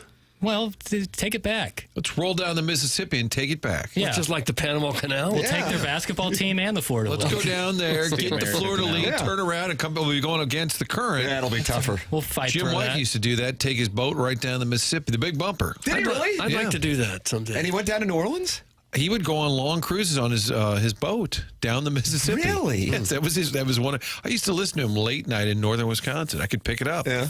The Mighty Mox, and I would listen to the Big Bumper, and he would talk about his trips down the Mississippi. And would he go back Humble up? brag. I mean, I don't know. What else are you going to do? Put it on a that river to Pear goes to trailer and the bring it coast back? of North Carolina, right? No, it goes up to as far as U City, I think. Taking a boat down the Mississippi River, I think, is the folksiest use of leisure time ever. folksiest use. I think it'd be fun to do one time. There's some cruises you can take from Alden that go up to Minneapolis, I believe. Oh, really? Wouldn't mind doing it. No, I wouldn't either. Stop in Memphis, maybe, for a night. Now you'd be north. Tim, now what if you'd we be have a north. Well, if you go the other way. Yeah, right. That'd be cool. I'm with Have a that. station event, and we'll invite everyone down to the Peggy Thatcher. But Shirts you cannot optional. bring a spouse. It's just the fellas That did happen on a Doug. weekend night. That did happen. And nobody signed the sheet to go. And it was not well. It was not well received by the staff. For the record, send your emails in the morning after at InsideSTL.com. Design, air, heating, and cooling email today. Martin, here we go. Tomorrow night, 6 p.m. tip-off at Chaifitz Arena. We got the Billiken Blizzard. St. Louis University taking on Dayton. It's tomorrow night at 6 p.m. Free the Lou T-shirts for all fans in attendance. And tickets are starting at $25. I would instruct you, if you're interested in going to this game, to get these ASAP. The tickets are starting at $25. Order today. Limited amount of tickets are open. For tickets, you can go to slewbillikens.com or call 314-977-4SLU. This is going to be a hell of an atmosphere. It always is. The boys are coming off a great win and national headlines, for that matter, from 2 nights ago. And now you got the 6 p.m. Blizzard game on Friday night. What else could you ask for? Get your tickets starting at $25. Order today because there are a limited amount left. slewbillikens.com or call 314-977-4SLU. Free the Lou T-shirt for all fans in attendance. I'm fired up to do this. Usually on Friday nights, Doug, I eat pizza around like 4:30. Well, you can still do that, right? And then I cut up some pills, get out a $1 bill, and I fall asleep like at 9:15. What's a $1 bill for, Tim? That's how I take the pills. Consume the pills? That's correct. Snort a them. big night for the whole family. Yes. So now I'll be out until at least 8:30, and it's just going to be a whole thing. Keep an eye on me. I'll be at Have a Nice Day Cafe with my 3-year-old. Well, you won't have to drive, right? Your wife will drive, and you sit in the back seat. Yeah, but that's the public school thing. Okay. I didn't realize how bad their numbers were against VCU. I was looking some things up last night. The fact that they won that game is stunning. I mean, they had lost 6 in a row head-to-head with VCU. And I knew under Travis that was one of the issues. They didn't beat Dayton often. They didn't beat VCU. But they were 2-15 head-to-head with VCU. Their last 17 matchups against the Rams before they won that game the other night. They're 2-8 in their last 10 against Dayton. So it's, you know what it is? What? It's due time. Oh, is it really? They were due to beat VCU. Due time. Due to beat DU. Due to beat DU. They're settling all scores this week, kind of like the baptism scene in The Godfather, Doug. And the Nune Patres. Is that a christening or a baptism? They're the same thing, even though I have to go on the record as a godless pervert for the second time today. That actually clears things. I've always wondered that. I didn't know if it was christening or baptism. Was I baptized on November 7th, 1976? I don't have any idea. I think I was. And then the Magic Johnson press conference was November 7th, 1991, and people always tied the two. Everyone did it, yeah. Just pour some Busch Light on Timmy's forehead. That's fine. Let's keep this moving, Father. Should we storm the court if they win? Yes! Well, I was instructed to toss my 3-year-old out on the ice when the Blues were playing slap and tickle against the Canucks, so I guess I can throw them out there tomorrow if they're losing. Sure. I saw a video today of some guy who used his 3-year-old to wipe the snow off his car. Did you see that? What? He held the kid between his arms and used him like a giant windshield wiper to get the snow off his car, and now there's calls that they take the kid away from him, and family services is coming after him. Yeah, this is what Why was there a video of it? I guess he thought it was funny. He had some family member shoot him doing it. Yeah, this is the way you want the parents doing now. You want to discipline the kids. You got to use them as an ice scraper. Clean that car. Yeah. See? It's always something. The worm is turning. Ladies and gentlemen, participate with your little anecdotes and see if you can stop the self-made stay-at-home Ledoux mom. But ladies and gentlemen, there's only one person who can really do it today, and that's Buck Swope. He needs to win today and tomorrow on the Design Air Heating and Cooling email today, or the self-made stay-at-home Ledoux mom becomes the first lady to ever win Design Air Heating and Cooling email of the month. That's coming your way at 10:50. This program's called The Morning After. It airs on 101 ESPN and the TMASTL YouTube channel.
Doug, is this a remix or a mashup of I don't know what this Falco's is. Rock Me Amadeus? Yeah, this is my walk-up music. I saw, I think it was Gateway Grinders on Twitter, did like the best Cardinal walk-up songs of all time. Nice question. Yeah. I assume it was Colby Rasmus, Joshua, 2011, right before he was removed from the organization. It was a real shame that wasn't included, but one that I loved was Ryan Ludwig's Brass Monkeys by the Beastie Boys. Nice play. That was an awesome one. And then my favorite of all time was when Yachty used Gasolina by Daddy Yankee. Awesome. That would always fire me up. Even though you only hear it for about 8 or 9 seconds when they walk up there? Yeah, I enjoy it. You get fired up for that. Sure. John Jay did Public Service Announcement by Jay-Z. That was a great one. Didn't Cardinal fan favorite Dexter Fowler use Jumpman? Yes, because he obviously a Jordan athlete, so using Jumpman. Yeah, but Metro. And St. Louis connection with Metro Boomin. Think about that, Doug. We just about destroyed Colby Rasmus' career here when we talked him into using a walk-up song. Some, not all, but some would say that led to the 2011 World Series title. Those people would be baseball historians, and they would be correct. Our TMA poll on the Twitter tweets that Chairman Kurt posted less than an hour ago, as we are in the Marcana Evergreen Wealth Strategies 9 o'clock hour here on The Morning After. And you can vote on it at TMASTL on Twitter. Which St. Louis sports moment over the last 25 years has brought you the most joy as we are celebrating the 25th anniversary of Mike Jones' tackle today? Doug, what do you think is winning on the Twitter tweets? Here are the options. Okay. Jones' Super Bowl tackle, Freese's Game 6 home run, Pat Maroon double OT goal, or other, and then you can comment below. Well, I'm trying to think in terms of our audience, which skews a little younger, and I think they're pretty much into hockey. I'm gonna say the Pat Maroon goal. Martin. Yeah, we are holding rights here. I'm going to say Maroon. Jackson, have you seen the results? I have not. Okay. I'm moving all of my chips onto David Freese's home run. Wow. Yeah. I think that's He threw the hammer. Yeah, I think that's... And it turns out he's correct. Okay, that's what I voted for. 53.3% of the votes. And it just moved up again. Freeze, 53%. Maroon goal is second, 29.2%. Jones's Super Bowl tackle, 12.8%. I do think an age thing, and then the Rams leaving, and then it happened 25 years ago. All factors in. Kyle Reese, Twitter wizard. Yeah, he's potentially going to be involved in the program. He's great. I love Kyle Reese. The first comment, because 5% voted for other, and then comment below, and therefore the gift that is right below Chairman Kurt's Gallup poll on the TMASTL Twitter account is what I think is worthy at least of consideration. Marcelo Ozuna misjudging the fly ball and climbing the wall. That wasn't such a great Silver moment. medal for me. Wasn't such a great moment. Well, it was really cool that he had won a Gold Glove previous to that. Yeah. How that ever happened, we'll never know. I think that's back when they voted, the Gold Glove voters were whoever had the best year at that position offensively, oftentimes got the Gold Glove. They almost used that for the cover of MLB The Show that next year. That play? Yeah. You can get like a custom insert to put on your video game cover, and I would love if someone would do that, of him like face first into the warning track. He wanted to make a home run robbing catch so badly, even if the ball didn't go there. Bless his heart. Sometimes he'd bring a little step ladder with him out to left field, just in case he needed it. Is that allowed? I A lot of rule so. changes. What about step ladders in the outfield so they can make more dramatic catches? He jumped up on the padding that they have out there, so he was good. He was ready to make a catch above the wall. Only the ball landed in front of the track. So bring back the hill at Minute Maid Park. Is what you're saying? And the flagpole that juts out.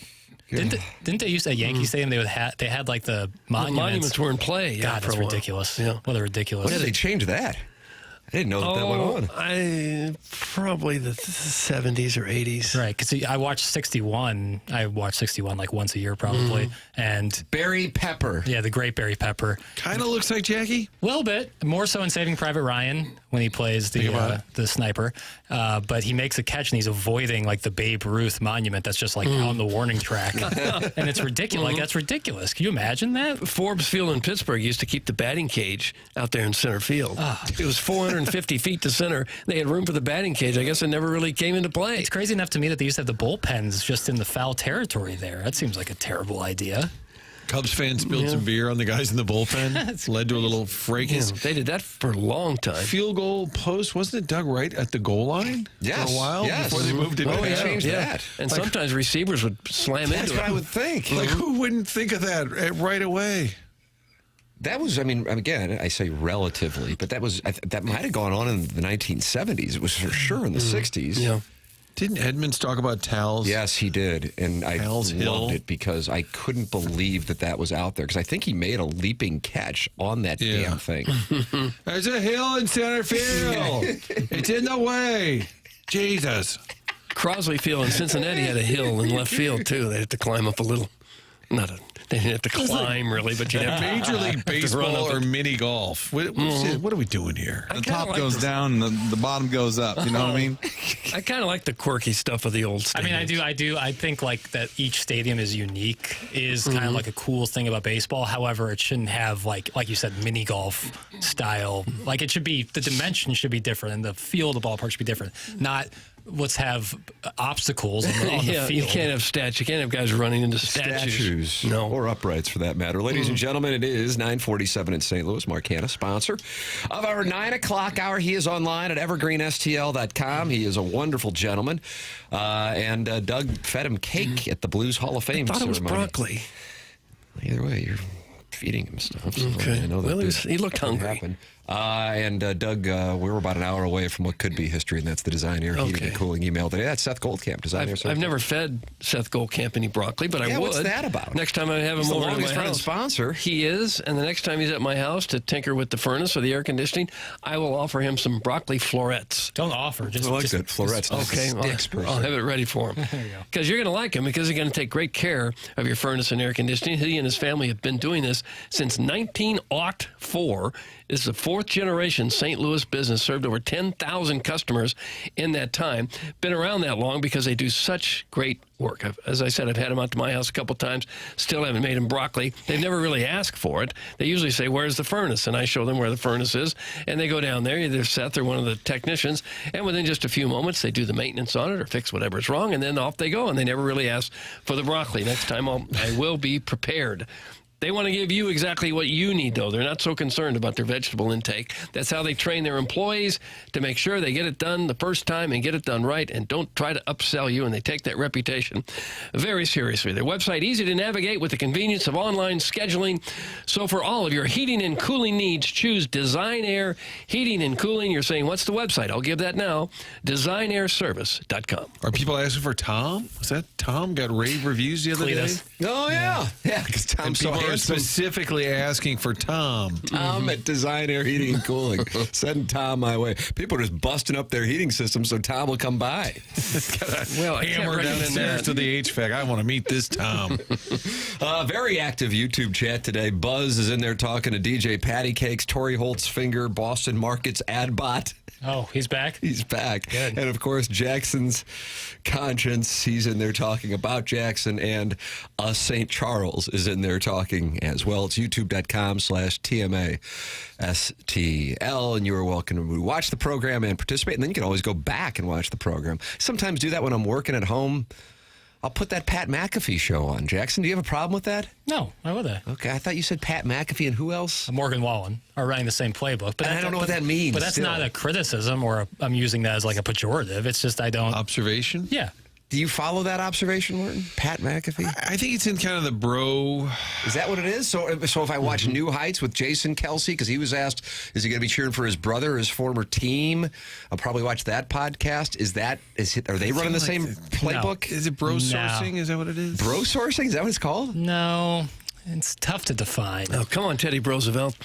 There you go. I just feel like they're on the same playbook. Yeah, that's kind of the same playbook, which is cool. Listen, trust me, it's obviously very fruitful, but it's just, and I'm not judging them or saying that's a bad thing that they do that. It just seems like I just don't know what it means. That's what I'm trying to. I'm trying to dial in here. Are they bro pandering? I don't think it could be nailed down to one thing. Yeah, I'll stop trying. Well, much like an offense, you don't have just one play, despite, Trey Mason running the same play against Missouri. That's why they stopped him? Yeah. They have multiple plays if it's just all in the same playbook. So I don't want to feel like this is shrouded in mystery, But I will say that I think they run the same playbook. Yeah, it is kind of a spectrum. The Zinzian scale.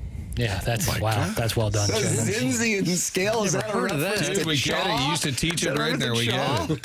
What's that? Is that a reference to chaw packets? Nicotine packets, yeah. I feel like the Zinzian scale, Doug. How do you feel never about heard that? of such a thing. I think that's wonderful. It's really well done. I'm still concerned AJ Hawk is being held hostage somewhere.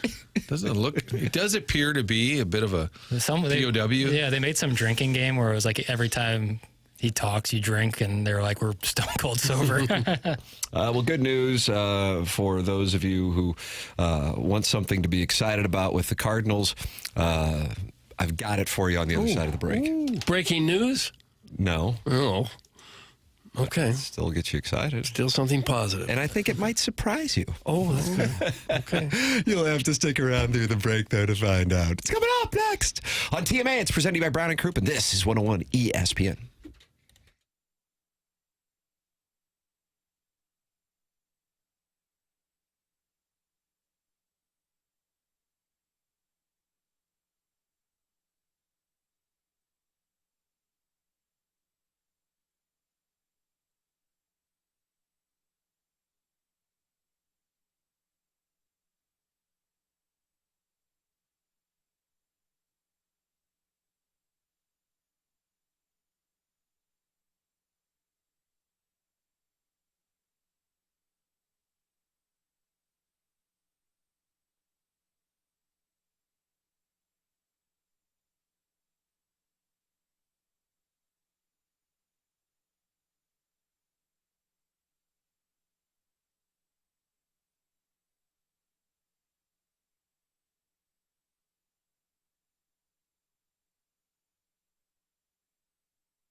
Left fielder, Ryan Ludwig.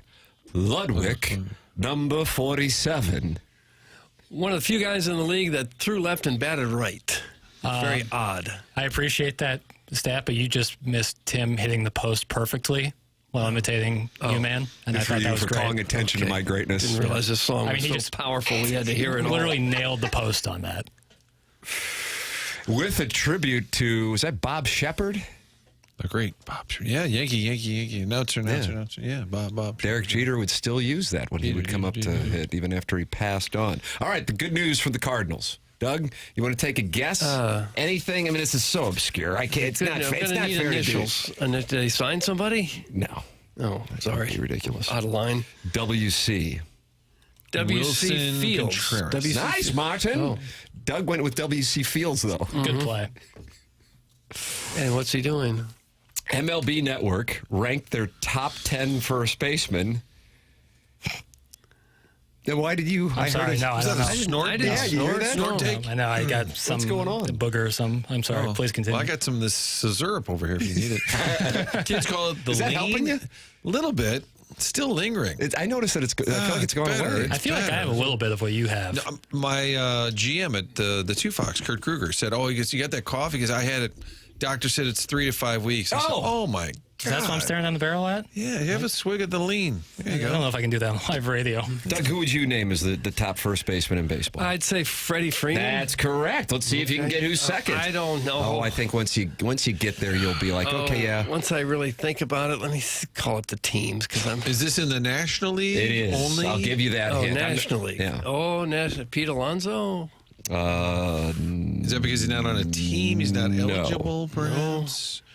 Matty Olson. They list his team as Boris University, actually. How about Matt Olson?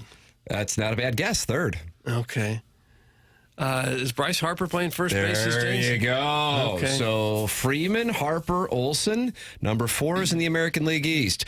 Initials, please. Anybody want to get it before I give out initials? Big Poppy. Initials, please. VG. Vernon Garrison. Toronto's Vernon Vladdy. Garrison. Thank you. Oh. No. Okay. Yandy Diaz also in the AL East. And then from your St. Louis Cardinals, Wilson Contreras.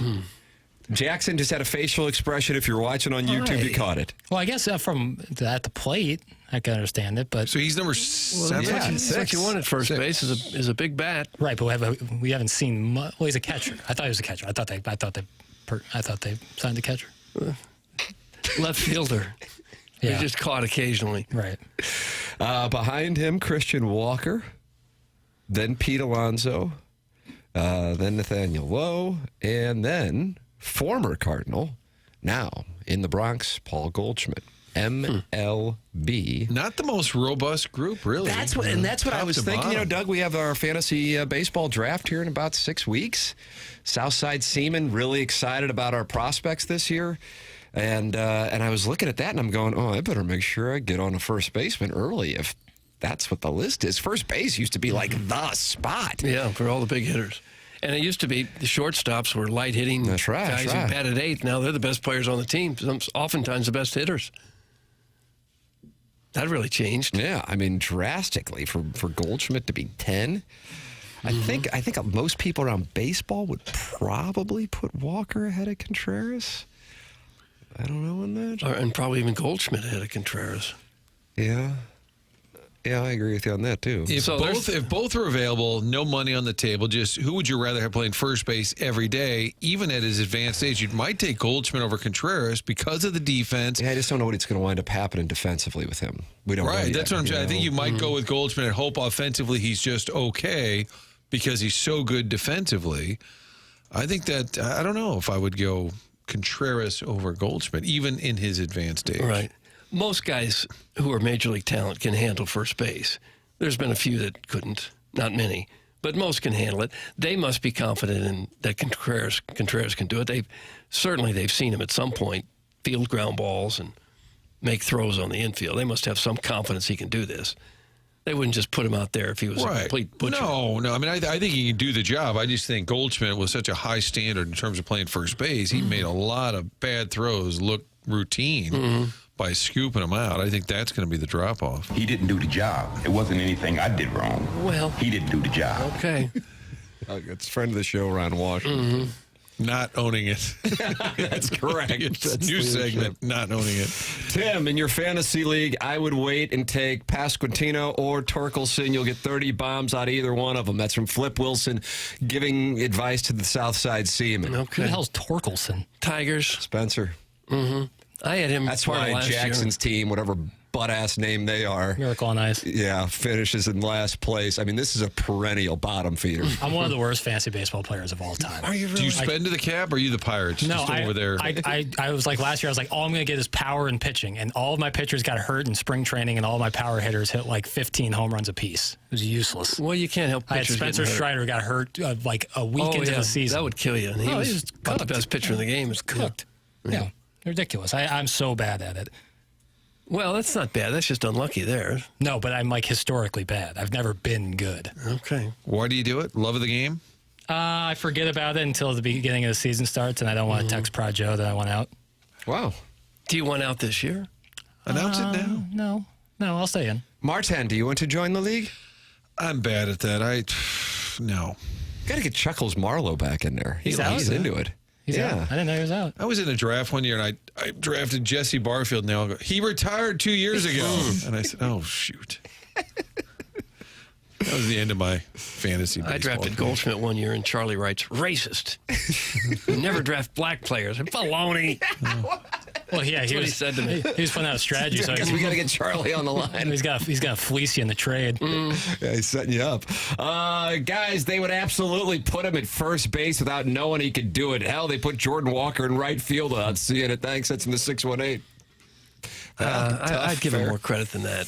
I think they every pregame these position guys move around. You'd see Yachty taking balls at short. They all do kind of get the work in around the diamond. So he's probably gotten a lot of, and even right now, I'm sure he's working hard. He's working hard on it. How about this, Jackson? Eric in the Central West End wants the spot. If you guys have an opening in your league, I'd love to join. If I just got to go through Prod Joe. Yeah, he's the commissioner. If Prod Joe is cool with a substitution well, you like that. don't have to play if you don't want to. No, I know, but I don't want to leave Prod Joe high and dry. Put me in. Hell, I'll sponsor it. And then I'll trade Tim everyone he wants, and then he can sleep with my wife. Yeah. Doug, that's from the recovering alcoholic. We've had some of that go on in the past. Not the sleeping with the wife part, but the trade you whoever you want. Doug and Charlie would veto every trade that I would make in the league. Oh, they were so terribly one-sided. Just give Timmy whatever his team That's kind of what it was. Here, Tim, will you like me if I give you Francisco Lindor for nothing? Iggy says he'll play. Now, the problem there is he's at war with producer Joe. Still. Yeah. And this is like the Middle East. It's 13 years old at this point, Martin. And is it real? Oh, yes. Yeah. Oh. Joe holds a grudge unlike anybody I know. So Iggy is on the outside looking in. At least at the time being, maybe producer Joe will let him back in. Your thoughts I'm going to work on that. And landing strips. Good luck, man. Good luck. You'll be doing a lot of work if you maybe can bring a little those two Camp together. David for the weekend. Yeah. I got Joe over here. I got the Inkster over there. We're going to work this out. Ladies and gentlemen, email in the morning after at InsideSTL.com. Coming up, we have that design, air, heating, and cooling email of the day. Martin, halfway through onboarding, we found out yesterday. So it's almost there. A lot of learning going on halfway through. Corporate training. Today, I think we'll work on don't get caught with a phishing trap. You know when they fish you, Doug, on the email, the internet? Here, click here for $1 billion. Mm-hmm. Does that look like a trustworthy website? Must be a huge issue. Here's a video of Kevin in accounting. He got caught. We get a lot of those emails. Yeah. Don't do it. I've got one email that keeps showing up that says I paid $800 some odd for some Bitcoin or some cryptocurrency, and they've got my address and everything, and said, when are you going to pay us? I said, I never bought that. You going to pay? No, I'm not going to pay. Doug Vaughn's Crypto Welcher is my new handle. Martin's going onboarding. Chairman Kurt's sliding into the dais. Ladies and gentlemen, the 10 o'clock hour is on its way here on TMA, presented to you by Brown & Crouppen, 101 ESPN, and the TMA STL YouTube channel.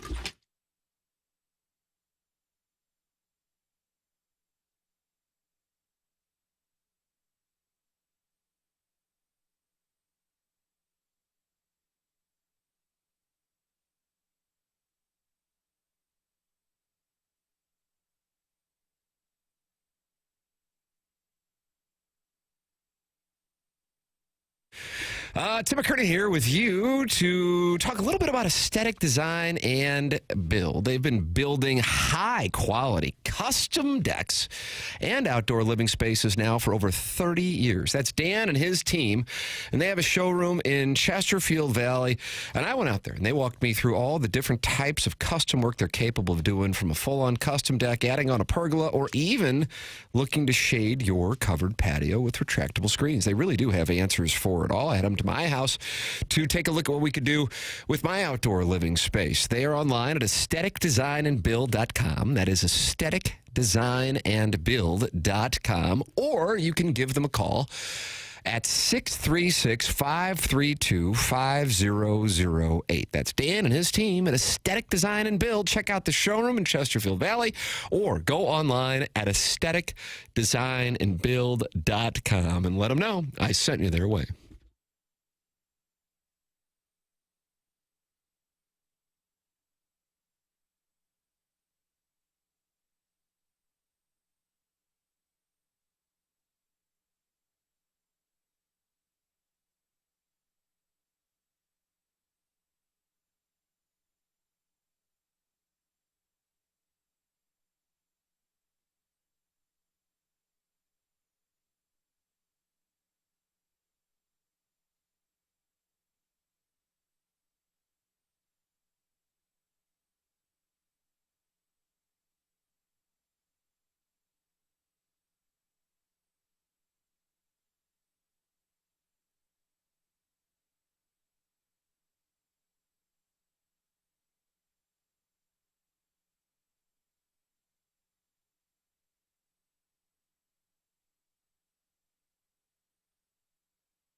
This is Action Jackson with a SportsCenter update brought to you by Saliga Heating and Cooling. Blues are back in action on Friday as they take on the Colorado Avalanche.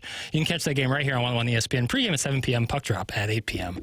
That was another SportsCenter update brought to you by Saliga Heating and Cooling, an independent American Standards heating and air conditioning dealer.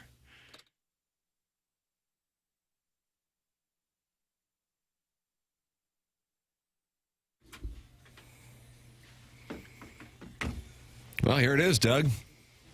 This is it. The witching hour, the 10 o'clock hour on TMA, in which the self-made stay-at-home Ladue mom wins the month of January in the Design Air Heating and Cooling email today if Buck Swope does not win. If Buck Swope wins today and tomorrow, we have a sudden death playoff. Don't ever count him out. On Monday. I'm just telling you, I could see him doing it. He's just that good. He's that good. And persistent. He's that good. Jackson, what do you have? You feel very good about your questions today. I'm anxious to hear what way you're going to go. So I've been crushing a lot of SNL tape with the 50th anniversary. A lot of when you say crushing tape, that means you sat back and watched television? Yeah. That's a play on like guys who like crush tape, all 22 film and stuff. Makes it sound like you're doing more than you're doing. Certainly, yeah. Just simply watching television. But I've been doing a lot because SNL's 50th anniversary. They got the movie coming out, documentary series, a lot of stuff on it. It's been great. Do you think it's our nature to look at things piece by piece instead of judging based off of a body of work? SNL has had plenty of stinker sketches, shows, and maybe even seasons, but the body of work is undeniable. How do you think the same concept applies to sports? How should we measure trustworthiness or value of players, coaches, front offices in an itemized fashion versus assessing them based on body of work? Wow. The thing about Jackson's questions, Doug, is they are, do you like the term voluminous? No, not really. Voluptuous. Insatiable? Oh, that's Craig Rutledge. There are a lot of layers to them. So that's why you like to do Roman numeral 1, Roman numeral 2. We don't need an outline. So, Jackson, let's start with Roman numeral 1 on this. Yeah. So do you think it's our nature to look at things piece by piece instead of judging based off a body of work? I think I'm body of work, but maybe the audience would say I'm not. I don't know. I feel like body of work. I think... So you're talking, and then you're tying this into Saturday Night Live, how and why? Well, I think a lot of times people will be like, well, SNL has never been as funny as it once was. Right. That's a very, Which I'm sure they've been saying starting in 1976 for the second season. Right. Well, I mean, I was telling you in the commercial break that there's this series that they have on Peacock right now, and I would big time recommend it, in which they go through various angles. The writers episode I actually thought was the most interesting so far. And then there was this weird season in 1986, I think, in which Lorne Michaels had left the show for 5 years, and they brought in a whole new cast, including Randy Quaid and Anthony Michael Hall from Vacation, and Robert Downey Jr., who's obviously become, one of the most successful actors of the 21st century, was kind of, battling his own issues at that particular time. Just a random cast. Some of the people I don't even recognize. Either way, really good series, but even then, they're like, the series isn't what it used to be. And that's 1986, and now here it is in 2025, and, Saying the same thing. So body of work, I don't know how anybody could dispute the success. For sure. Oh, yeah. But I'm saying that, you're looking at it through the body of work. Right. Whereas if you were to judge something individually, piece by piece, in an itemized fashion, you might point out a lot like, this is terrible, this stinks. But when you look at the body of work, it's actually really, really, really good. Well, not only the show's success, but it's essentially been a launch pad for... Doug, do you mind? This is kind of like saying National Football League when I can just say NFL. Yeah. Comedy and Americana? No, I didn't care for it. I didn't like it at all. Just say comedy shows. Yeah, that was good. That was great. Thank you. Americana. Please. That was a private school thing, wasn't it? We never talked like that at Kirkwood. We kept it real, man. Clip that off. So there's my answer to that question. Doug, what do you think? I think we tend to judge things for the moments and not the big picture. Just look at the Cardinals. the big picture is they've been fantastic for 2 or 3 decades. And yet people are down on them now because they're not very good right now. Right. And yet we just look back at some of the great moments in club history with great fondness. And I think it works that way a lot in sports. Yeah, I'm sitting here, and I'll say it usually about once a month or so, who knows, depending on the day or topic.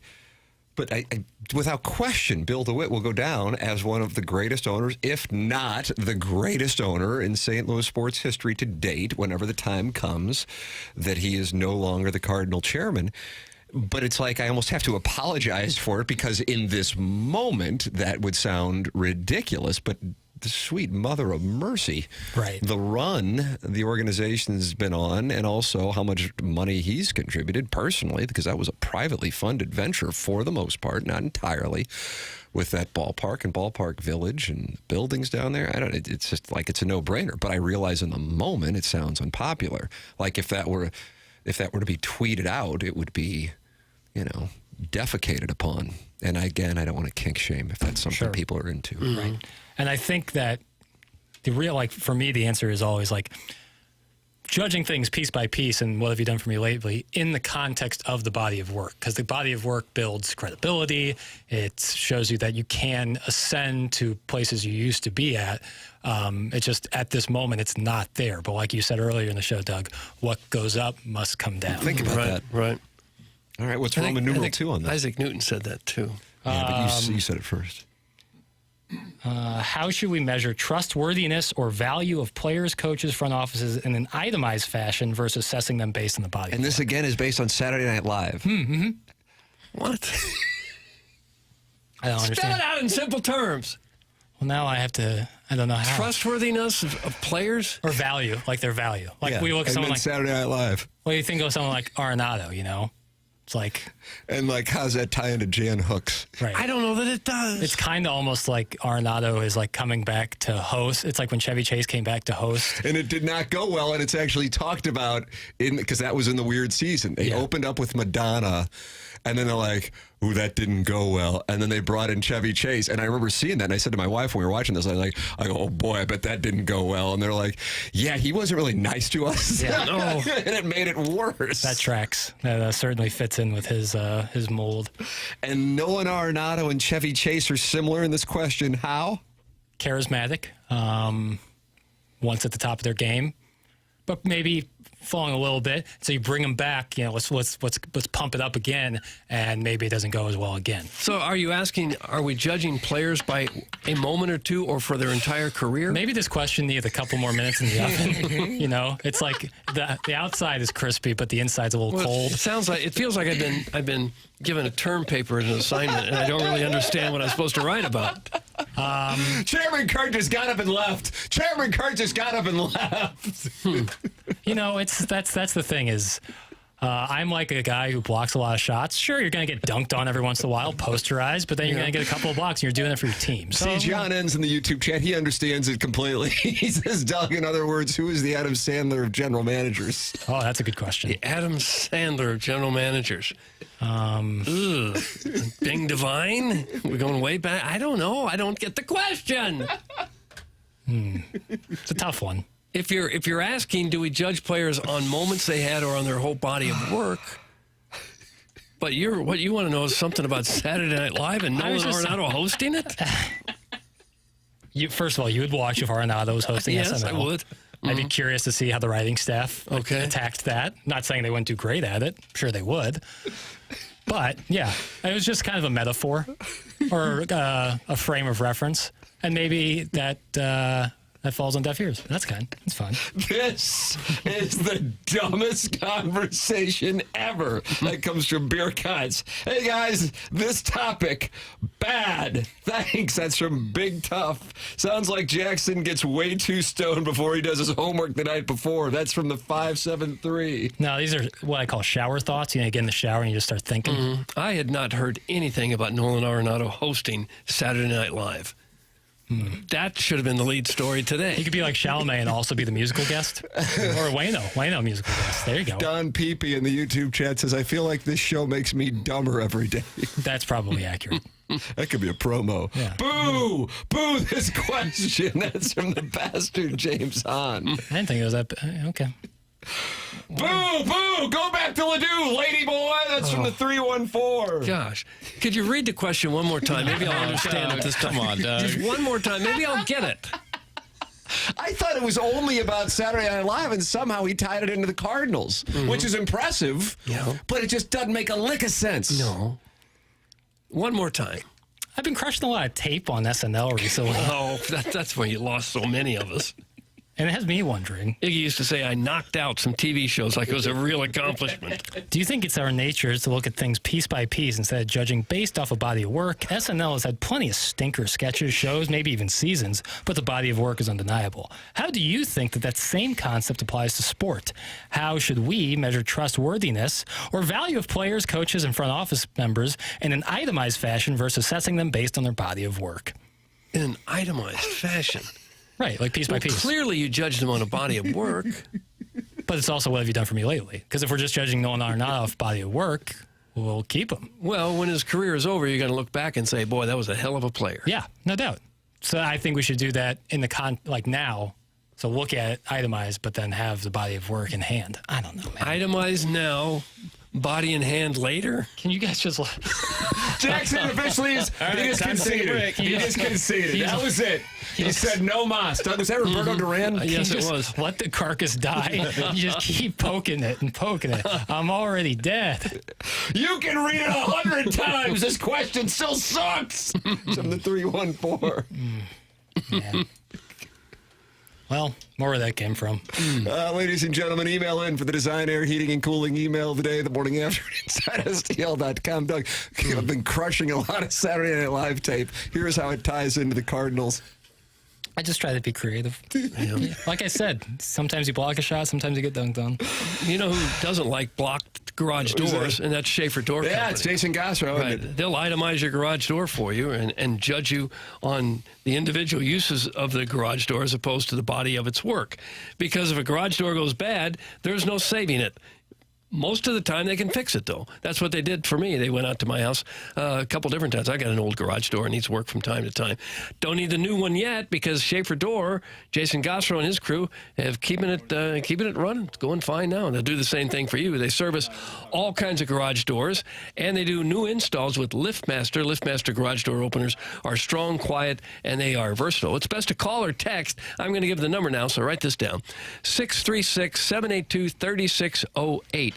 You probably ought to put that on a piece of paper, cut it out, and tape it on the garage door somewhere next to the opener. So when something goes wrong, you'll know exactly who to call. That's happened to me in the past. Something goes wrong with the garage door. I don't know who to call. I don't know where to turn. So put that on the garage door right there. 636-782-3608. That is Schaefer Door. They also handle big commercial doors, too. So if you own a business with a warehouse, big, giant doors, yes, Schaefer can handle that as well. They can handle anything. Their service techs are not commission-based. We'll never try to sell you something that you don't need. Their website is SchaeferDoor.com. That's Schaefer with only one F. SchaeferDoor.com. Schaefer Door is a LiftMaster partner. Ladies and gentlemen, this is the morning after. It's 101 ESPN. YouTube.com/TMASTL.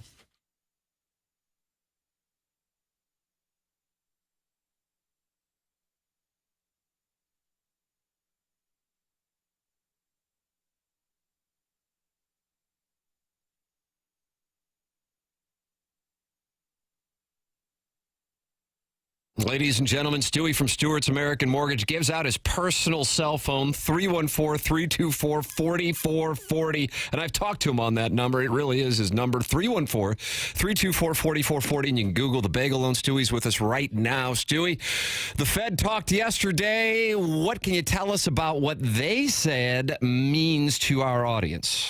You know, the Federal Reserve, Tim, went ahead and said they're going to hold interest rates where they are. They're not going to cut it. They're not going to make things better. They don't know what they're going to do in the future. They want to see some consistency with inflation. Now, recent numbers came out later yesterday and this morning show that a little bit of softening in the employment area. This is causing a dip in interest rates. Now, you know as well as I know, we're a very knee-jerk, impulsive society. So one day there's a good report, interest rates drop. Next day, the report comes out, inflation's higher, comes right back up. So take advantage when you can And if you do work with us, we actually watch this for you. So when the opportunity's there, we grab it for you. Lock it in now. If interest rates go down later, you can always refinance for free with the bagel loan. Take advantage.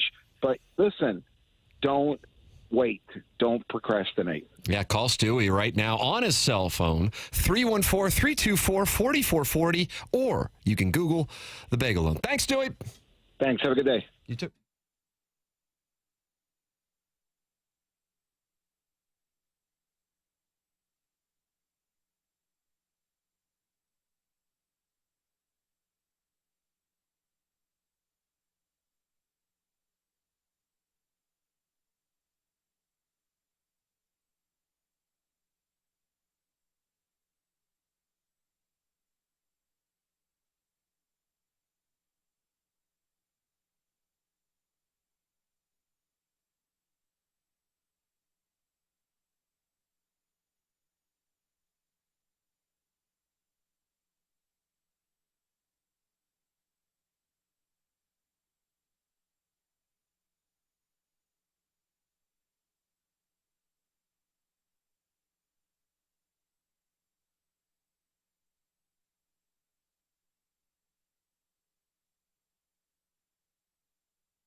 Hey, Doug, how many Hall of Famers are on the 2004 Cardinals? 2004 Cardinals.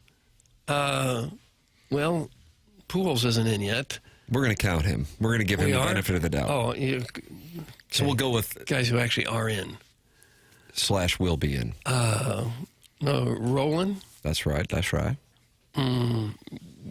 Yachty wasn't on that team yet, was he? Yes, he was. He was? He was indeed. I think he's probably going to get in. I agree with you.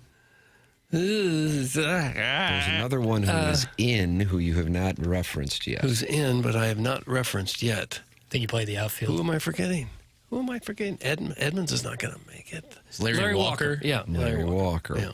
Walker, Rowland, Pujols, Molina, and per Jayson Stark, somebody you just referenced, is going to get in. How about this morning on The Athletic? Jayson Stark is asked, is any player that fell off the ballot in their first year of eligibility ever going to be elected by one of the committees? And why should that player be Jim Edmonds?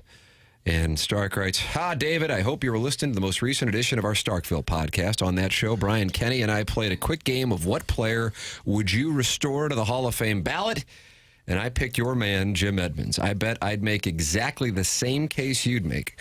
Andruw Jones seems as if he's bound for the Hall of Fame with 10 gold gloves and a 111 OPS plus, while Edmonds had 8 gold gloves and a 132 OPS plus and got blown off the ballot after one election in 2016. That is just wrong.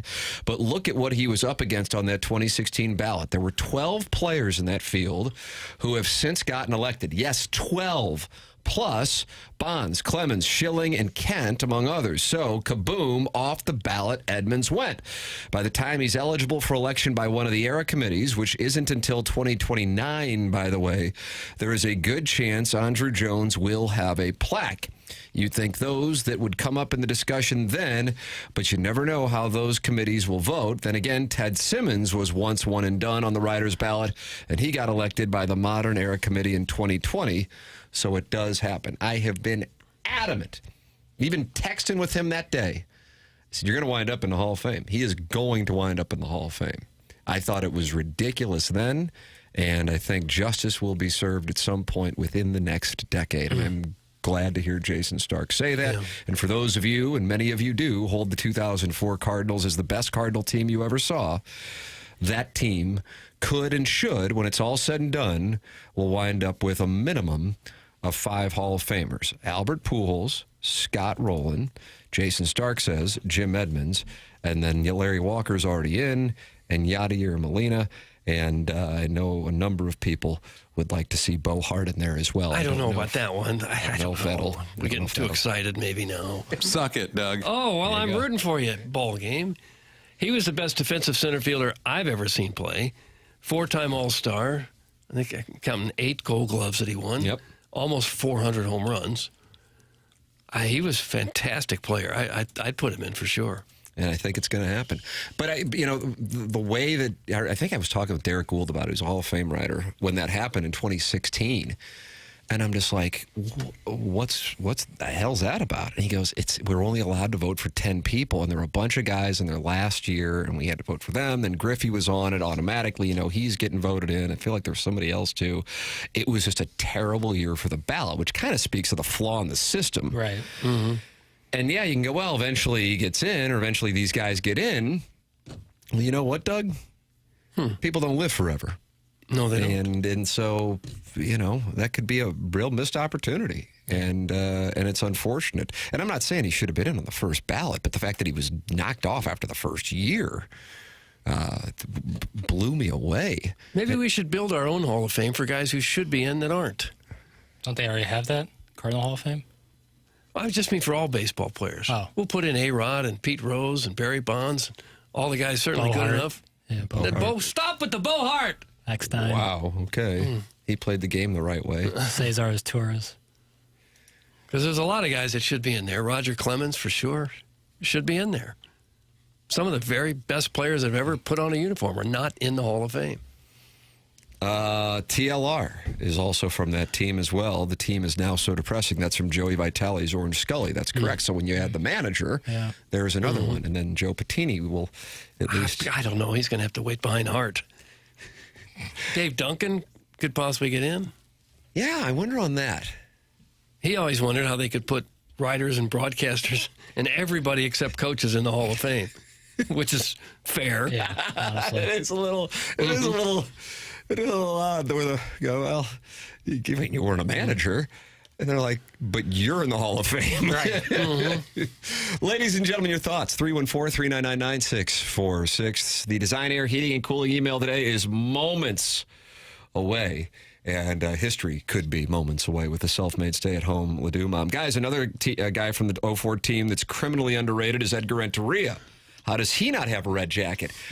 I don't know that's criminal. I don't know that's something you can go to jail for underrating him. But on the second part, because I don't know, I do think it's at the very least a misdemeanor, and obviously we disagree. But I do wonder, he's not in the Cardinal Hall of Fame? That kind of surprises me. I don't know. I'm crowdsourcing. They tried to put Freeze in there, and he said no, thank you. Yeah, I just don't think he wanted to come back here and Is that what it was? sign autographs for a few days, and he just wants to hang out in Austin. And Did he just go in this past year? Is that what I'm seeing? He was a nominee last year. Nominee. I don't know if they voted on that. Well, every year they want to come up with 3 or 4 just so they can have that weekend. Yeah, he was a nominee. I don't think he. And I think they had the thing last week. The meeting. So they'll announce it. What they call it, the blue panel, the red ribbon. Maybe the Blues have the blue panel and the Cardinals have the red ribbon. That's something like that. Yeah. And you think Bo Hart will get some support this year? I think he's going to get support in Cooperstown. Red Ribbon Committee. And Joe Patini as well. He was a good baseball man. Yeah. He's had a big belt buckle. And he was the one who would be listening to our show and borrowing Tony La Russa's car, and then he would put our show on, and that's how La Russa would know what we would say. per La Russa. And you didn't believe that? It sounded rather elaborate. I'm not saying I don't believe it. It just sounds rather elaborate. What did you discover, Jackson? Inconclusive. About Renteria? Yeah. He was nominated last year, did not get in. Matt Morris was elected. Renteria was not. Thank you, Charlie. I'm a big Matty Moe guy. I love the fact that he hangs out in Montana, enjoys himself, and plays a lot of FIFA. I think a lot of us would like to be able to do that. I don't ever want to live in Montana. It's too cold. cold What about play FIFA all day? No. Why? Why would I want to live in Montana? Well, it wasn't about that. It's more about the FIFA. Big sky country. They got lakes there. You can see right to the bottom. John Dutton? Ted Turner, probably. All I think of is cold. Not in the summer. But, boy, I bet it's powerfully cold right about now. Yeah, absolutely. But you don't go there now. God. Who winters in Montana? Apparently Matty Morris. Yeah, playing FIFA the whole time. You can email in on what you'd like to do all day. Would it be FIFA? The morning after at InsideSTL.com. This program is called TMA, and it's presented to you by Brown & Crouppen, 101 ESPN.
Ladies and gentlemen, CMH 101 ESPN.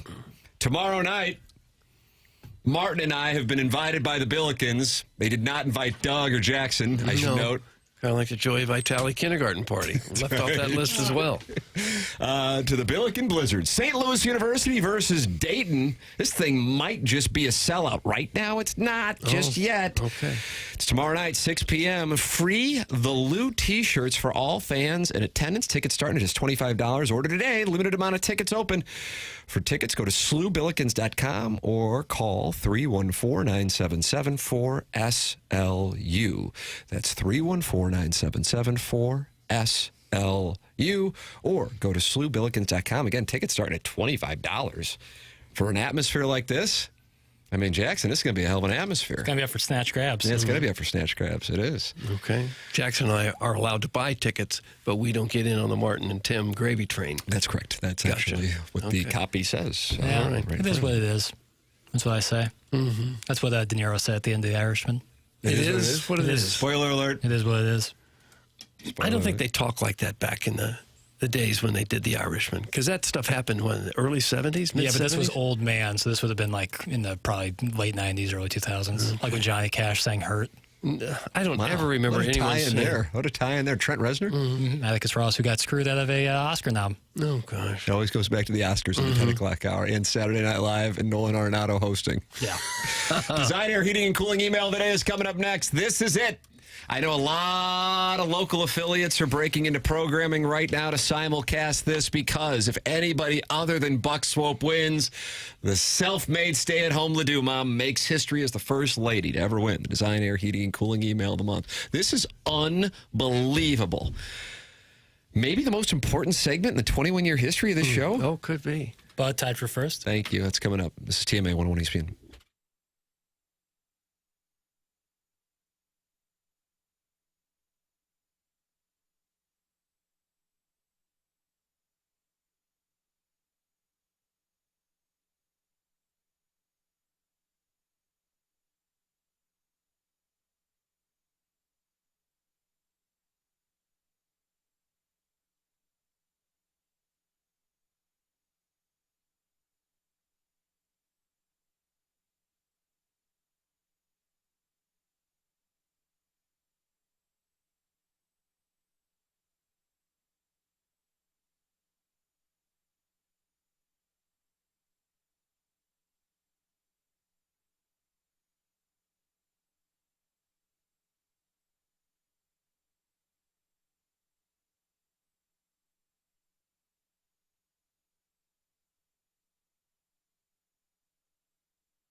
This is Action Jackson with a Sports Center update driven by Johnny Londoff Chevrolet and Johnny Londoff Autoplex. Well, NBA action here tonight on 101 ESPN. You better believe it. Grizzlies taking on the Rockets, the Red Hot Rockets, and Amen Thompson.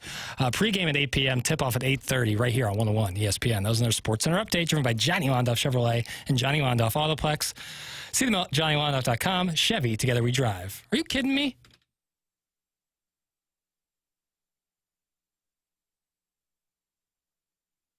It's TMA. Doug, welcome to the segment that many stations, television, radio, and otherwise, are now simulcasting because this is it. Anybody other than Buck Swope winning means the self-made stay-at-home Ladue Mom wins the Design Air Heating and Cooling email of the month. It's time for our Design Air Heating and Cooling email of the day. It's January 30th, 2025. It's exciting times. You see all the news trucks lined up out front. They're going to want interviews with everyone. I'm pressed for time. You will not be available? No, I will not be. Action Jackson really got me thinking today. Do I judge Doug by 50 years of sportscasting and a pooper you can bounce a quarter off of? Oh, wow. Strong start. Or by the fact that he cannot pronounce Bengal? Do I judge Jackson by his question about trustworthy itemized SNL characters / baseball players? Or his superior intellect and deft production talent day in and day out? Do I judge Tim by conquering AM radio, FM HD radio, buying and selling broadcast operations in multiple Marconi Awards? Or do I judge him by performing exceptionally well at every single moment on air? Thank you. That comes from Bingle Bangle Bungle. Bingle, bangle, bungle. A lot of strong points. Happy Thursday, lads. Lots of chatter about history being made today. It's only fitting that it falls in the day Mike Jones made the tackle 25 years ago. Let us not forget the historic snowfall in 1982 on this date. Oh, you remember that, Doug? 25, or no, I guess that'd be 43 years ago today? I think I was in Miami at that time. Wasn't too worried about you. And, of course, the legendary Phil Collins was born on this date. What's your favorite Phil Collins? What's this? There's so many. In the air tonight? Take a look at me now. Wow. Yeah, that's against probably, all odds. What Yeah. about separate lives? Just gut-wrenching. Doug, something has to open Just heaven. think about the maintenance and having to get an apartment somewhere. What it won't be remembered for is this foul-mouthed ladyboy from North Olivet winning the Design Air Heating and Cooling email of the day. Just because he/she can swipe her husband's credit card up and down the Galleria doesn't mean this strap hanger's worthy of wearing his crown. Make the right choice today. Make it Buck Swope's Day. That's from my cousin Vinny. My cousin Vinny. Wow. They do not want the self-made stay-at-home Ladue Mom to win this thing. Misogynist. Yeah, every one of them. I wonder if that's the deal here. Gentlemen, this is the program that gives you brain rot. Yeah. Penis enlargement and testosterone boost. Ours is the type that makes you feel like you belong to the community. We may berate Jackson, but he's our favorite pale communist Libby, from his Jersey takes to hating puppies. Hey, you don't like dogs. I don't hate puppies. I just never would. Do you like them? I would never own one. Or you'd never own a puppy? No shot. Oh. Ours is the program that loves the tickling look of Dougie Vaughn, the baby blues of Tim, and the fascinating drops played by the part-time chairman taking said producer's job. Gosh, it all makes sense why stroke count goes up during this program. Best, that's from Droid Effects. Droid Effects. Okay. My father had 3 general rules of thumb for us girls when we were growing up. Oh, another lady. Nice. Number 1, strokes are gained around the green. It's true. Number 2, if his family has money, say I do. And number 3, always practice safe backdoor play. Oh. That's why when David Freese hit his walk-off home run in Game 6 of the 2011 World Series, I was practicing safely with the Cadasco 4 in the duck room at Blueberry Hill while this Mills Brother covered band warbled in the background. The suds were heavy that night, which ultimately led to the greatest reward of all at brunch the next morning. The first ever log cabin club ass baby? Oh, no. No. That's not what we needed today. LCC tries not to recognize it, but if you're teeing off on number 3, you will see a bench on the tee box donated to the great Scat Attack of 2011. You will not.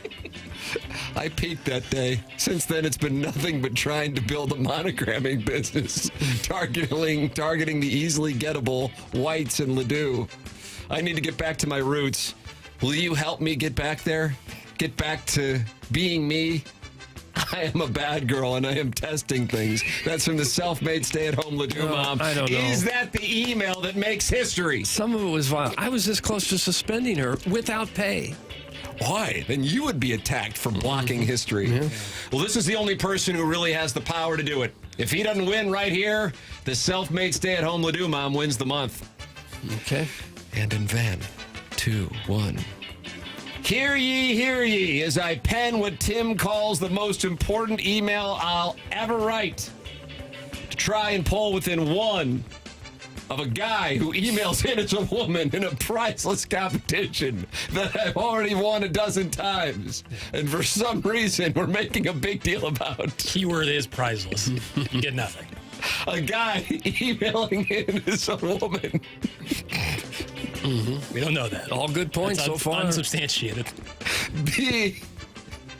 Being on the verge of winning Emailer of the Month, despite the fact that a guy emailing in is Ellen Foley won Emailer of the Year in 2022. That is true. But never mind that. Because we're desperate to fill time when the local teams aren't very good and we no longer have a high-usage pervert. Doug, is that what they called? Like a reliever who gets too many innings? He was logging shifts. High-usage pervert to lean on like we did when we broadcast from a windowless closet next to the Pissa. Yeah. Sandy Hawkins, Doug, the Blues engaged in a mutual release. Not the creepy Wilmore Park bathroom kind, but the kind that frees up $4.5 million at cap space. Meanwhile, the Cardinals' lame duck GM, who for some reason is still handling trade negotiations despite being a terrible poker player, is failing in his remedial task of dumping payroll while Nolan Arenado's agents out there figuratively dry humping skanks at last call so his client doesn't have to face the music from his presentation back at spring training like Jordan wearing the 4-5. But I think the lead is that terminated Gen Z workers have nothing to hold their heads down about except the fact that they don't reply to texts in a timely fashion, and most of them are crack whores. Okay, gotta go now. I need to peruse the recently joined members of the TMA fan page to find this 30 to 99-year-old lass who FaceTimed Libby Jack in order to watch my video of older whites scrapping with Philip Russell's entourage at Chaifitz Arena. Doug, that comes from Buck Swope. And that's what we have for the Design, Air, Heating, and Cooling email of the day. What a scene setter from Swope for this moment in history. It's hard for me to vote about someone who wrote about a scat attack. So I'm going to go with Buck Swope as your winner. I gotta agree. When he's in a corner, he's dangerous. Buck Swope is the best today. Has forced this thing in the final day of January. It didn't even get to Jackson. History won't forget this. You feel like there was wrongs committed. It was self-made stay-at-home. Oh, my goodness. I would have Vote didn't get to me. I got integrity, and I thought Buck was the best. He wrote about a scat attack. I'm just saying. Tomorrow at 10:50, Doug. What's it going to be like? I don't know. I'm going to be thinking about getting my kitchen redone at Collier & Thompson. That's what most people should be thinking about instead of this silly email. Collier & Thompson is your go-to source for every design consideration. You know, it's hard to know who you can trust to be in your home. Will they be back there the next day? Are they going to be back on up their work when they do it? Collier & Thompson can answer yes to all that. They've been around since the 1950s, making St. Louis look better from the inside out. Doesn't matter the industry, really. We all know that customer service has dropped off at the restaurant server or your cell phone company, whatever. It's even the case in home remodeling. I was surprised to hear him tell me at Collier & Thompson the other day that they get a good many customers because their competitors don't even return the phone calls. They said that's really the way it's gone now. With Bob Strati and Carolyn Beard and the Collier & Thompson team, you never have to worry about that kind of thing or customer service at all. They are a company you can trust. They take pride in that and the work that they do because the work is just fantastic. Their people have more than 165 years of combined experience. So if you're looking to get your kitchen done, your basement remodeled, a master bedroom redone, this is the place to go. You go to Collier & Thompson. You're saying, where are they? Well, they're on Manchester and Baldwin, next to Uncle Bill's Pancake House. Collier & Thompson, come home to quality online at collierandthompson.com. Time for us to go. For Jackson Burkett, Chairman Kurt, Martin Kilcoyne, my brother Kevin, Douglas Elvin Vaughn, I'm Tim McKernan. BK and Ferrario are up next. This has been TMA, presented to you by Brown & Crouppen on 101 ESPN and the TMA YouTube channel.